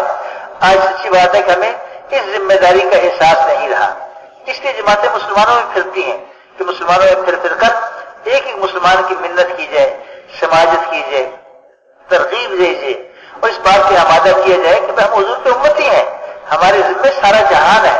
हम एक मोहल्ले के नहीं हैं, एक शहर, एक मुल्क के नहीं हैं, हम तो आलमी नबी के आलमी उम्मती हैं, हमारे जिम्मे सारा जहान है। اور سارے جہان کو سامنے رکھ کر نیت کرنا اور اس کے مطابق قدم اٹھانا. جتنے قدم ہم چل سکتے ہیں اتنے قدم ہم خود چلیں گے. آگے نہیں جا سکتے تو اللہ سے دعا مانگیں گے. اب اللہ تعالیٰ چاہے تو ہمیں آگے کی توفیق دے دے یا اللہ ہمارے جیسے اوروں کو تیار کر دے جو اس سے آگے چلنے والے بن جائیں. تو اس کو لے کے دنیا میں پھرنا کہتے یہ اللہ کو اتنا پسند ہے. جو ہی آدمی نے گھر سے قدم نکالا ہر قدم پہ 700 نیکیاں, 700 گناہوں کی معافی, 700 درجوں کی بلندی ہر قدم پہ. اب ایک آدمی چلے میں نکلا کتنے قدم بنیں گے؟ 3 چلے میں نکلا, 5 مہینے میں نکلا, دنیا میں پھرا کتنے قدم بنیں گے؟ کوئی حساب کر سکتا ہے؟ یہ تو فرشتے مقرر جو لکھ رہے ہیں, قدموں کو لکھ رہے ہیں. پھر اللہ کے راستے میں چلتے ہوئے خرچ کیا, ہر خرچ کے بدلے میں 7 لاکھ گنا, ہر خرچ کے بدلے میں 7 لاکھ گنا. اللہ کے راستے میں نکل کر نماز پڑھی, روزہ رکھا, ذکر کیا, خرچ کرنے پہ 700 گنا اور بڑھا دیا گیا. ان 7 لاکھ سے بھی 700 گنا اور 49 کروڑ بڑھ گیا. پھر اللہ کے راستے میں چلتے ہوئے بھوک آ گئی, پیاس آ گئی, تھکاوٹ آ گئی اور وادیوں کو طے کرنا, یہ سب اچھا عمل بنا کے لکھا جا رہا ہے. کل قیامت میں تولا جائے گا. یہ بھوک تولی جائے گی, پیاس تولی جائے گی, تھکاوٹ تولی جائے گی. یہ اللہ کے راستے میں پھرنا اس کی ناگواری سے بھی تولا جائے گا. ایک صبح لگی اللہ کے راستے میں یا ایک شام لگ گئی, فرمایا کہ دنیا جو کچھ دنیا کے اندر ہے اس سب سے زیادہ بہتر ہے.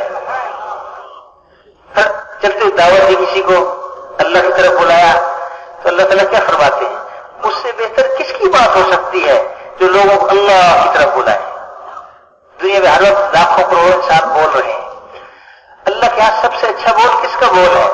اس شخص کا بول ہے جو اللہ کی طرف لوگوں کو بلانے کے لیے بول رہا ہے. اللہ کو سب سے اچھا لگتا ہے اس آدمی کا بول جو اللہ کی طرف بلانے کے لیے بول رہا ہے. محترم بزرگوں دوستوں, یہ چھوٹی سی دنیا ہے. اللہ نے دنیا کی وسعتیں سمیٹ دی, دنیا کی وسعتیں سمیٹ دی. آدمی صبح بیٹھے جہاز پہ تو 24 گھنٹے کے اندر دنیا کے کنارے میں پہنچ جاتا ہے. ہم جیسے کمزور آئے اللہ نے سہولتیں پیدا کر دی, دنیا کی وسعتیں سمیٹ دی. صحابہ کے اندر کا جذبہ تو عجیب تھا.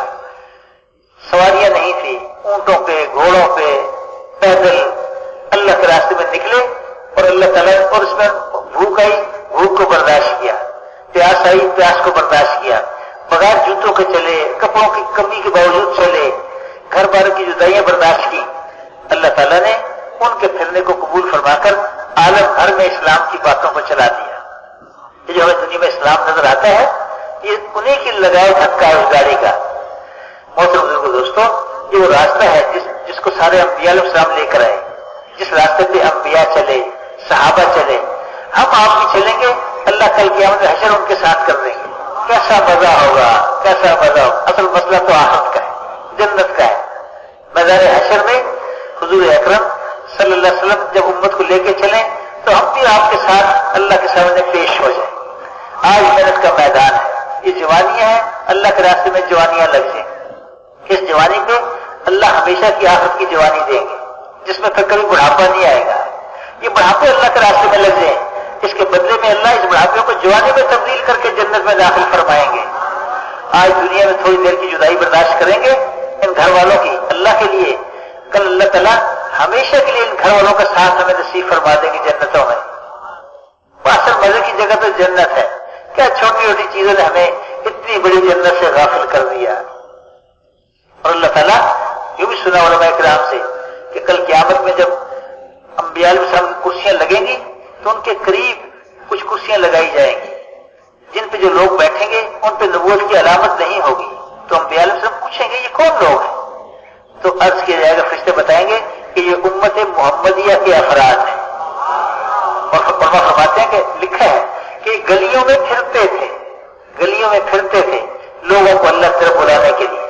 محترم بزرگوں دوستوں, یہ آج کی گشتوں کی قدر, یہ تعلیم کے حلقوں کی قدر, یہ اللہ کے راستے میں پھرنے کی قدر, کل جب قیامت میں اللہ ایک ہی چیز کو گنوا کر اس کا اجر دیں گے تو پھر تو آج یہ خواہش کرے گا کاش دنیا میں ساری زندگی اسی میں لگائی ہوتی. آج تو مطالبے چھوٹے رہ گئے, آج تو مطالبے چھوٹے رہ گئے. وہ ہمیں کیا کہتے ہیں کہ باہر ملکوں میں جانے کے لیے کتنا وقت دو؟ 5 مہینے. 5 مہینے کیا ہے؟ زندگی میں کتنی دفعہ ہم 5 مہینے گزار چکے مال کمانے میں اور بیوی بچوں کی ضرورتوں کو پورا کرنے अल्लाह के यहां कितनी कदरदानी है। आज हम थोड़ी सी हिम्मत कर लें, कोशिश कर लें, हिम्मत करने की बात है, मुश्किल नहीं है, मुश्किल नहीं है। इसलिए हमारी गुजारिश है कि इसी मजमे से दुनिया में तकरीबन 250 के करीब ऐसे ममालिक हैं जिसमें जाया जा सकता है। आज हम इसका इरादा कर लें कि इसी मजमे से हमें ये दुनिया के हर मुल्क के लिए जमात बनानी है। 250 मुल्क है, एक जमात में कितने आदमी होते हैं? 7-8 आदमी। अगर 8 आदमी भी हो तो 250 मुल्कों के लिए कितने आदमी चाहिए? क्यों जी, कोई हिसाब आता है जी? 2000। तो क्या ख्याल है, इतने बड़े जो लाख से ऊपर का मजमा है, इसमें 2000 आदमी ऐसे नहीं हो सकते कि जो जमातें बना के अल्लाह के रास्ते में 5 महीने के लिए चले जाए? सिर्फ नियत करने की बात है। हम आप इसका हल करें, इरादा करें कि हमें इसी मजमे से दुनिया के हर मुल्क के लिए जमात बनानी है इंशाअल्लाह। इसलिए तैयार है ना इंशाअल्लाह? मेरे मुख्तराम दोस्त और बुजुर्गों, যা কিছু এই পর্যন্ত আলোচনা করা হলো এর মাকসাদটা কি? এর মাকসাদটা শুধুমাত্র আল্লাহ তাআলা পর্যন্ত পৌঁছা, আল্লাহ তাআলাকে রাজি করা। দিনের মেহনতের দ্বারা, দিনের জন্য জান মাল কোরবানি করার দ্বারা যদি এই মাকসাদটাই থাকে, এই মাকসাদে যদি করে, তাহলে তো আল্লাহ তাআলা মূল্যায়ন করবেন, আল্লাহর কাছে মূল্য হবে। যদি আল্লাহকে রাজি করা ছাড়া অন্য কোনো মাকসাদে করে, সেই মেহনতের কোনো দাম হবে না, এর কোনো বিনিময় আল্লাহ তাআলার কাছ থেকে পাওয়া যাবে না। তো মেরে মুহতারাম দোস্ত আর বুজুর্গ, দিন হলো একটা রশি, যেই রশি মজবুত করে ধরলে আল্লাহ পর্যন্ত পৌঁছা যায়। আল্লাহ পর্যন্ত পৌঁছার রাস্তা, আল্লাহ তাআলা পর্যন্ত পৌঁছার রশি হলো দিন। আর এই একমাত্র উদ্দেশ্যেই আল্লাহ পর্যন্ত পৌঁছতে পারি, আল্লাহ তাআলাকে রাজি করতে পারি, আল্লাহ তাআলাকে খুশি করতে পারি, এইটার জন্যই আমাকে দিনের উপরে চলতে হবে, সমস্ত কাজ আমাকে করতে হবে। বলেন যে কোনো মানুষ যদি ব্যক্তিগতভাবে, আর আগেও কয়েকবার বলা হয়েছে যে আমলের ওজন পায় 2 জিনিসের দ্বারা, একটা হলো আখলাকের দ্বারা, একটা কি ভাই? ইখলাসের দ্বারা। অর্থাৎ আল্লাহ তাআলাকে রাজি করার জন্য আর কিছু চাই না, আল্লাহ রাজি হয়ে, আল্লাহ রাজি হয়ে যায়, তো এর দ্বারা আমলের ওজন বাড়বে। একজন মানুষ যদি ব্যক্তিগতভাবে মেহনত করতে করতে করতে করতে আল্লাহ তাআলার সাথে তার তাআল্লুক পয়দা হয়ে যায়, আল্লাহ তাআলা পর্যন্ত পৌঁছে যায়, আল্লাহ তাআলা তার উপর বহুত খুশি হন, আল্লাহ তাআলা তাকে বহুত মহব্বত করেন। কিন্তু কোনো মানুষ যদি আরো যারা আছে তাদের উপরে মেহনত করে, তাদের কাছে যায়, তাদের কাছে অনুনয় বিনয় করে, আল্লাহ তাআলার সাথে সম্পৃক্ত করে দেওয়ার জন্য, আল্লাহ তাআলার সাথে তাআল্লুক জুড়ে দেওয়ার জন্য যদি মেহনত করে, আল্লাহ তাআলা এই বান্দাটাকে অনেক বেশি পরিমাণে মহব্বত করে। যেটা নবীদের কাজ ছিল, নবীরা মানুষের কাছে যেয়ে আল্লাহ তাআলার সাথে সম্পৃক্ত করে দেওয়ার জন্য, আল্লাহ তাআলার সাথে তাআল্লুক পয়দা করার জন্যই নবীরা মেহনত করতেন। মেরে মুহতারাম দোস্ত বুজুর্গ, আর আমরা তো হইলাম ওই নবীর উম্মত, যেই নবীর পরে আমাদেরকে এই জিম্মাদারি দেওয়া হয়েছে এই নবী তার মেহনতকে কিয়ামত পর্যন্ত চালায় রাখার জন্য, চালু রাখার জন্য। আমরা সকলে মিলে, উম্মতের সকলে মিলে হলো নবীর নায়েব। একজন মানুষ নবীর নায়েব হতে পারে না, উম্মতের সকল আফরাদ মিলা হলো আমরা নবীর নায়েব। আমাদের জিম্মা হলো এই কামটা যে আমরা মানুষের দাঁড়ে যে, মানুষের বাড়িতে বাড়িতে যে মানুষকে খোশামত করে, মানুষের সাথে কাছে অনুনয় বিনয় করে, অনুরোধ করে তাদেরকে আল্লাহ তাআলার সাথে, আল্লাহর কাছে পৌঁছানোর জন্য রাস্তাটা তাদেরকে বলা এবং আল্লাহ তাআলার সাথে তাআল্লুক পয়দা করে দেওয়ার জন্য চেষ্টা করা। মেরে মুহতারাম দোস্ত বুজুর্গ, কোন একজন মানুষ যদি আল্লাহ তাআলাকে চেনা ছাড়া, আল্লাহ তাআলাকে মানা ছাড়া, যে আল্লাহ তাআলাকে চিনল না, আল্লাহ তাআলাকে মানল না, কাফের মুশরিক হয়ে সে দুনিয়া থেকে চলে যায়, মেরে মুহতারাম দোস্ত বুজুর্গ, মৃত্যুর সাথে সাথে কতখানি বিপদে সে পড়ে যাবে, কতখানি বিপদে সে পড়ে যাবে, সোজা আযাবের মধ্যে সে গ্রেফতার হয়ে যাবে। যে আযাবের থেকে, যে কঠিন আযাবের থেকে সে জীবনে কোনোদিনও সে আর বের হতে পারবে না। জীবনকালে অনন্তকালের মধ্যে কোনোদিন সে ওখান থেকে বের হতে পারবে না, কোনোদিন সে বের হতে পারবে না। মেরে মোহতারাম দোস্ত বুজুর্গ, এই জন্য আমাদের জিম্মা হলো সমস্ত মানুষের কাছে যে তাদেরকে বলা, তাদেরকে বুঝানো, তাদেরকে অনুরোধ করা, তাদের হাতে পায়ে ধরা, তাদের কাছে নত হওয়া। মেরে মোহতারাম দোস্ত বুজুর্গ, যদি এটা করতে, এইটাই হলো আমাদের জিন্দেগির মাকসাদ। আল্লাহ তাআলা এই জন্য হুজুর সাল্লাল্লাহু আলাইহি ওয়াসাল্লাম উম্মত বানাইছেন আমাদেরকে। শুধুমাত্র কামাই রুজি ধান্দার জন্য আমাদেরকে এই দুনিয়াতে পাঠান নাই, ক্ষেত কৃষি করার জন্য পাঠান নাই, চাকরি বাকরি করার জন্য পাঠান নাই, মিল কলকারখানা বানানোর জন্য আল্লাহ তাআলা আমাদেরকে এই দুনিয়াতে পাঠান নাই। হ্যাঁ, ওইটা আমাদের জরুরতের মধ্যে। ওইটা কি আমাদের জরুরত? ওর মধ্যে কখন লাগবো, কতটুকু লাগবো, কিভাবে লাগবো, এটার ফয়সালাও এলেমের মধ্যে আছে। এইটাও যে মন মতো করলে চলবে না, এইটাও এলেমের মধ্যে যে দিন আল্লাহ তাআলা দুনিয়াতে পাঠাইছেন, আর এই দিনকে বোঝার জন্য, জানার জন্য, দিনকে মানার জন্য যে এলেম আল্লাহ তাআলা ওহির মাধ্যমে পাঠাইছেন, ওই এলেমের মধ্যে আছে যে তুমি তোমার জরুরতের জন্য কতটুকু সময় দিতে পারবে, আর বাকি তোমাকে যে জন্য বানানো হয়েছে, পাঠানো হয়েছে, এটার জন্য তোমাকে কতটুকু সময় দিতে হবে, এটা ফয়সালা করা আছে। এই অংশটাকে নির্ধারণ করা আছে। আপনার আবার মন মতো করলে হবে না।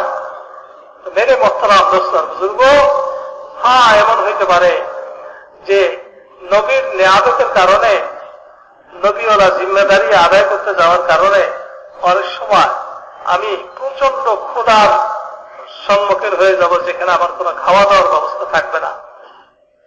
মেরে মোহতারাম দোস্ত বুজুর্গ, আমার এই ক্ষুধাটাও আল্লাহ তাআলার অজানা থাকবে না। আল্লাহ তাআলা আমার ক্ষুধাটা সম্বন্ধে জানবেন।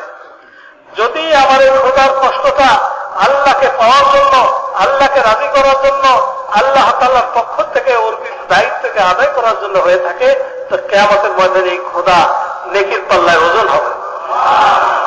আল্লাহ তাআলাই জানেন যে এই ক্ষুধার মধ্যে ওজন কি পরিমাণে পাবে। পিপাসার কষ্ট কিয়ামতের ময়দানে নেকির পাল্লায় ওজন হবে। আর এই পিপাসার কষ্টটাকে কতখানি ওজন আলা বানাবেন আল্লাহ তাআলাই ভালো জানেন। মেরে মোহতারাম দোস্ত বুজুর্গ, আমাদেরকে তো এই জন্য বানানো হয়েছে। যখন নবীওয়ালা কাম আমরা করতে যাব, এই জন্য বলা হয় জামাত জামাত বানায় সারা দুনিয়াতে ছড়াই পড়া, নিজের এলাকাতে মেহনত করা। জামাত জামাত বানায় যখন আমরা বেরোবো, একটাই মাত্র মাকসাদ, আল্লাহ তাআলার বান্দাদের সম্পর্ক আল্লাহর সাথে কি করে হয়ে যায়, আল্লাহর বান্দারা আল্লাহ তাআলাকে কি করে জানে, আল্লাহ তাআলা কি করে মানতে পারে, আল্লাহকে কি করে রাজি করতে পারে, অন্য কোন মাকসাদ না। এটার জন্য যখন ঘরের থেকে বের হবে, আল্লাহ এক একটা কদমে আল্লাহ তাআলা তার 700 নেকি দিয়ে দিবেন। এক একটা কদমে আল্লাহ তাআলা 700 গুনাহকে মাফ করে দিবেন। এক একটা কদমে আল্লাহ তাআলা 700 ঈমানি প্রমোশন, তার দরজাকে বলন্দ করে দিবেন আল্লাহ তাআলা। এখন চিন্তা করেন, যেখান থেকে দুনিয়ার একেবারে পূর্ব সীমানার দিকে চলে যাবে, শেষ সীমানা পর্যন্ত চলে যাবে, মেরে মোহতারাম দোস্ত বুজুর্গ, তাতে কত লক্ষ, কত কোটি কদম হবে। হ্যাঁ, কত কোটি কোটি কদম হবে। আর এই কোটি কোটি কদমে কত গুনাহ মাফ হবে। মেরে মোহতারাম দোস্ত বুজুর্গ, যদি ওইখানে যে নিজের প্রয়োজনে বের হওয়ার পরে নিজের প্রয়োজনে কোন টাকা পয়সা সে খরচা করে, একটা টাকা যদি সে খরচা করলো, 7 লক্ষ টাকা দান করার নেকি আল্লাহ তাআলা তাকে দিয়ে দিবে। খরচা করলো নিজের উপরে, নেকি ভাবে কিসের? দান করার। আর নেকি হয় কোন দানে? যেটা আল্লাহর কাছে কবুল হয়। কবুল না হলে তো নেকি হয় না। অর্থাৎ কবুল দানের নেকি আল্লাহ তাআলা তাকে দিয়ে দিবে। আর যদি কোনো ইবাদত বন্দেগী করে, ইবাদত করে, আল্লাহ তাআলা এর চেয়ে 700 গুণ বাড়াই দিবেন। অর্থাৎ আল্লাহ তাআলা তাকে এক একটা নেক আমলের বিনিময় 49 কোটি গুণ আল্লাহ তাআলা তাকে বাড়াই দিবেন। মেরে মুহতারাম দোস্তর বুজুর্গ, একটা সকাল আল্লাহর রাস্তায় ব্যয় করতেছে, দুনিয়া এবং দুনিয়ার মধ্যে যা কিছু আছে তার চেয়ে উত্তম। একটা বিকাল ব্যয় করতেছে, দুনিয়া এবং দুনিয়ার মধ্যে যা কিছু আছে তার চেয়ে উত্তম। মেরে মুহতারাম দোস্তর বুজুর্গ, এগুলোর কোনো বড় কথা না, এইগুলোর কোনো বড় কথা না। বড় কথা হলো কিয়ামতের ময়দানে যখন আল্লাহ তাআলার খাস বান্দাদের জন্য আসন বিন্যাস করা হবে, চেয়ার সাজাইবে আল্লাহ তাআলার খাস বান্দারা নবীরা, তাদেরকে বসানোর জন্য চেয়ার সাজাবে। তখন কিছু চেয়ার নবীদের সংখ্যার চেয়ে বেশি কিছু চেয়ার থাকবে, ওইখানে যে কিছু মানুষ বসবে। তো জিজ্ঞেস করবে এরা আবার কোন নবী? নবীতে এক নবী তো আরেক নবীকে চিনতেন, এরা আবার কোন নবী? অন্যান্য জগতের থেকেই পরিচিত, এরা আবার কোন নবী? এরা কারা? বলে যে এরা নবী না, এরা হলো উম্মতে মুহাম্মাদের কিছু লোক। রে মুহতারাম দোস্ত আর বুজুর্গ, কারণ কি এখানে জায়গা পাইছে কেন? হাদিসের মধ্যে আছে তারা গলিতে গলিতে যেয়ে যে মানুষকে আল্লাহ তাআলার দিকে ডাক, আল্লাহ তাআলার দিকে ডাকতো। এক তো হইল যে আল্লাহ তাআলা আমাদেরকে এমন মাকাম দিবেন, এমন মর্যাদা দিবেন। আর একটা হইল হাজারো মানুষের জন্য জাহান্নাম থেকে বেঁচে আল্লাহ তাআলাকে পাওয়ার, আল্লাহর কাছে পৌঁছার, আল্লাহকে রাজি করার একটা রাস্তা খুলে আসবে। কারণ দিন হইল আল্লাহ তাআলা পর্যন্ত পৌঁছার একটা রাস্তা। দিন হইল ওই রশির এক মাথা যেটা বান্দার কাছে আছে, আর এক মাথা আল্লাহ তাআলার কাছে আছে। ওইটা কি বলে দিন? ওই নিচের মাথা যে ধরবে আল্লাহ তাআলা তাকে তাই না আল্লাহ তাআলার কাছে নিয়ে যাবে। মেরে মুহতারাম দোস্ত বুজুর্গ, সাহাবাদের তো ওনারা কোন ওই সীমানা বা সময়কে নির্ধারণ করে বের হইতেন না, ওনারা চলতে থাকতেন। আল্লাহ তাআলা এখন তো দুনিয়াকে সংকীর্ণ করে দিছে, পৃথিবী ছোট হয়ে আসছে। যে এক জায়গার থেকে প্লেনে চললে 24 ঘন্টা যাইতে যাইতে যাইতে যাইতে দুনিয়ার শেষ প্রান্তে পৌঁছে যায়। সাহাবাদের কাছে এরকম দ্রুতগামী কোন বাহন ছিল না, উট ঘোড়া মাটির উপরে চলতো। চলতে চলতে চলতে চলতে আজকে যে আমরা ওই হাজার হাজার মাইল দূরে, সাহাবাদের জন্ম যেখানে, ওনাদের ঈমান আনার জায়গা যেখানে, যেখান থেকে আমরা হাজার হাজার মাইল দূরে, এই যে আমাদের পর্যন্ত দিন পৌঁছছে, এটা ওনাদেরই মেহনতের ধাক্কা। ওনাদের কি? ওনাদের মেহনতের ধাক্কা। কখনো যে ব্যক্তি মেহনত করেন তার মেহনতের দ্বারা মানুষের জিন্দেগির পরিবর্তন হয়, কখনো এমন হয় যে মেহনত করতেছে তার মেহনত তো আসে নাই, তার মেহনতের ধাক্কা আসে। সাহাবারা তাবেঈদের উপরে মেহনত করছে, তাবেঈরা তাবেঈদের উপরে মেহনত করছে। এইভাবে মেহনত করতে করতে ওরা আগাইছে। যে পর্যন্ত ওনাদের সাধ্যে ছিল এই পর্যন্ত আল্লাহ তাআলা ওনাদের তকদিরে ছিল, আল্লাহ তাআলা ওই পর্যন্ত ওনাদেরকে নিয়ে আসছেন। ওনারা দুনিয়া থেকে চলে গেছেন, ওইখান থেকে আবার কিছু মানুষের ধাক্কা লাগছে, তারা আগে বাড়ছে। ওনাদের মেহনতের ধাক্কা, ওনাদের মেহনত কি ধাক্কা। এই পুরা মজমা, এরকম দিনই যত মজলিস আর মজমা আছে, সমস্ত মজলিস মজমার নেকি রোজানাই সাহাবাদের কবরে পৌঁছতেছে, তাদের মেহনতের ধাক্কা। মেরে মুহতারাম দোস্ত বুজুর্গ, এই জন্য আমরা কিয়ামত পর্যন্ত জামানার ও সারা দুনিয়ার মানুষের উপরে, এই মানুষের কাছে এই দিনকে নববী তরিকাতে পৌঁছানোর জন্য নিয়োগ করে নেই। কি বলে নিয়োগ করা যায় না ভাই? মেরে মুহতারাম দোস্ত বুজুর্গ, সারা দুনিয়াতে খুব বড় না, সারা দুনিয়া খুব বড় না। আজকাল বিজ্ঞানীও বলে যে দুনিয়া খুব বড় গ্রহ না, এটা অত্যন্ত ছোট, সূর্যের চেয়ে ছোট, চন্দ্রের চেয়ে ছোট, দুনিয়া খুব ছোট। বর্তমানে প্রায় 250 দেশের মতো এরকম দেশ আছে, 250 মতো দেশ আছে যেখানে জামাত নিয়ে যাওয়া যেতে পারে। জামাত নিয়ে কি করা যেতে পারে? যাওয়া যেতে পারে। তো আমাদের পক্ষে কি এটা অসম্ভব যে আমরা 250টা দেশে জামাত পাঠাইতে পারবো না? এটা কি অসম্ভব না সম্ভব? সহজ। কারণ উনি বলতেছিলেন যে এক একটা জামাতে 7 জন 8 জন করে মানুষ হলে বিদেশের একটা জামাত হয়ে যায়। তা 250 দেশও যদি ধরি, 7 জনকে বাদ দিয়ে 8 জনও যদি ধরি, তাইলে কয়জন মানুষ লাগবে সর্বমোট? এক একটা দেশের জন্য এক একটা জামাত বানাইতে কয়জন মানুষ লাগবে? 8 দ্বিগুণে 16 আর 50 জন্য 400। তো কথা হলো 2000। এই বাংলাদেশের এই লক্ষ লক্ষ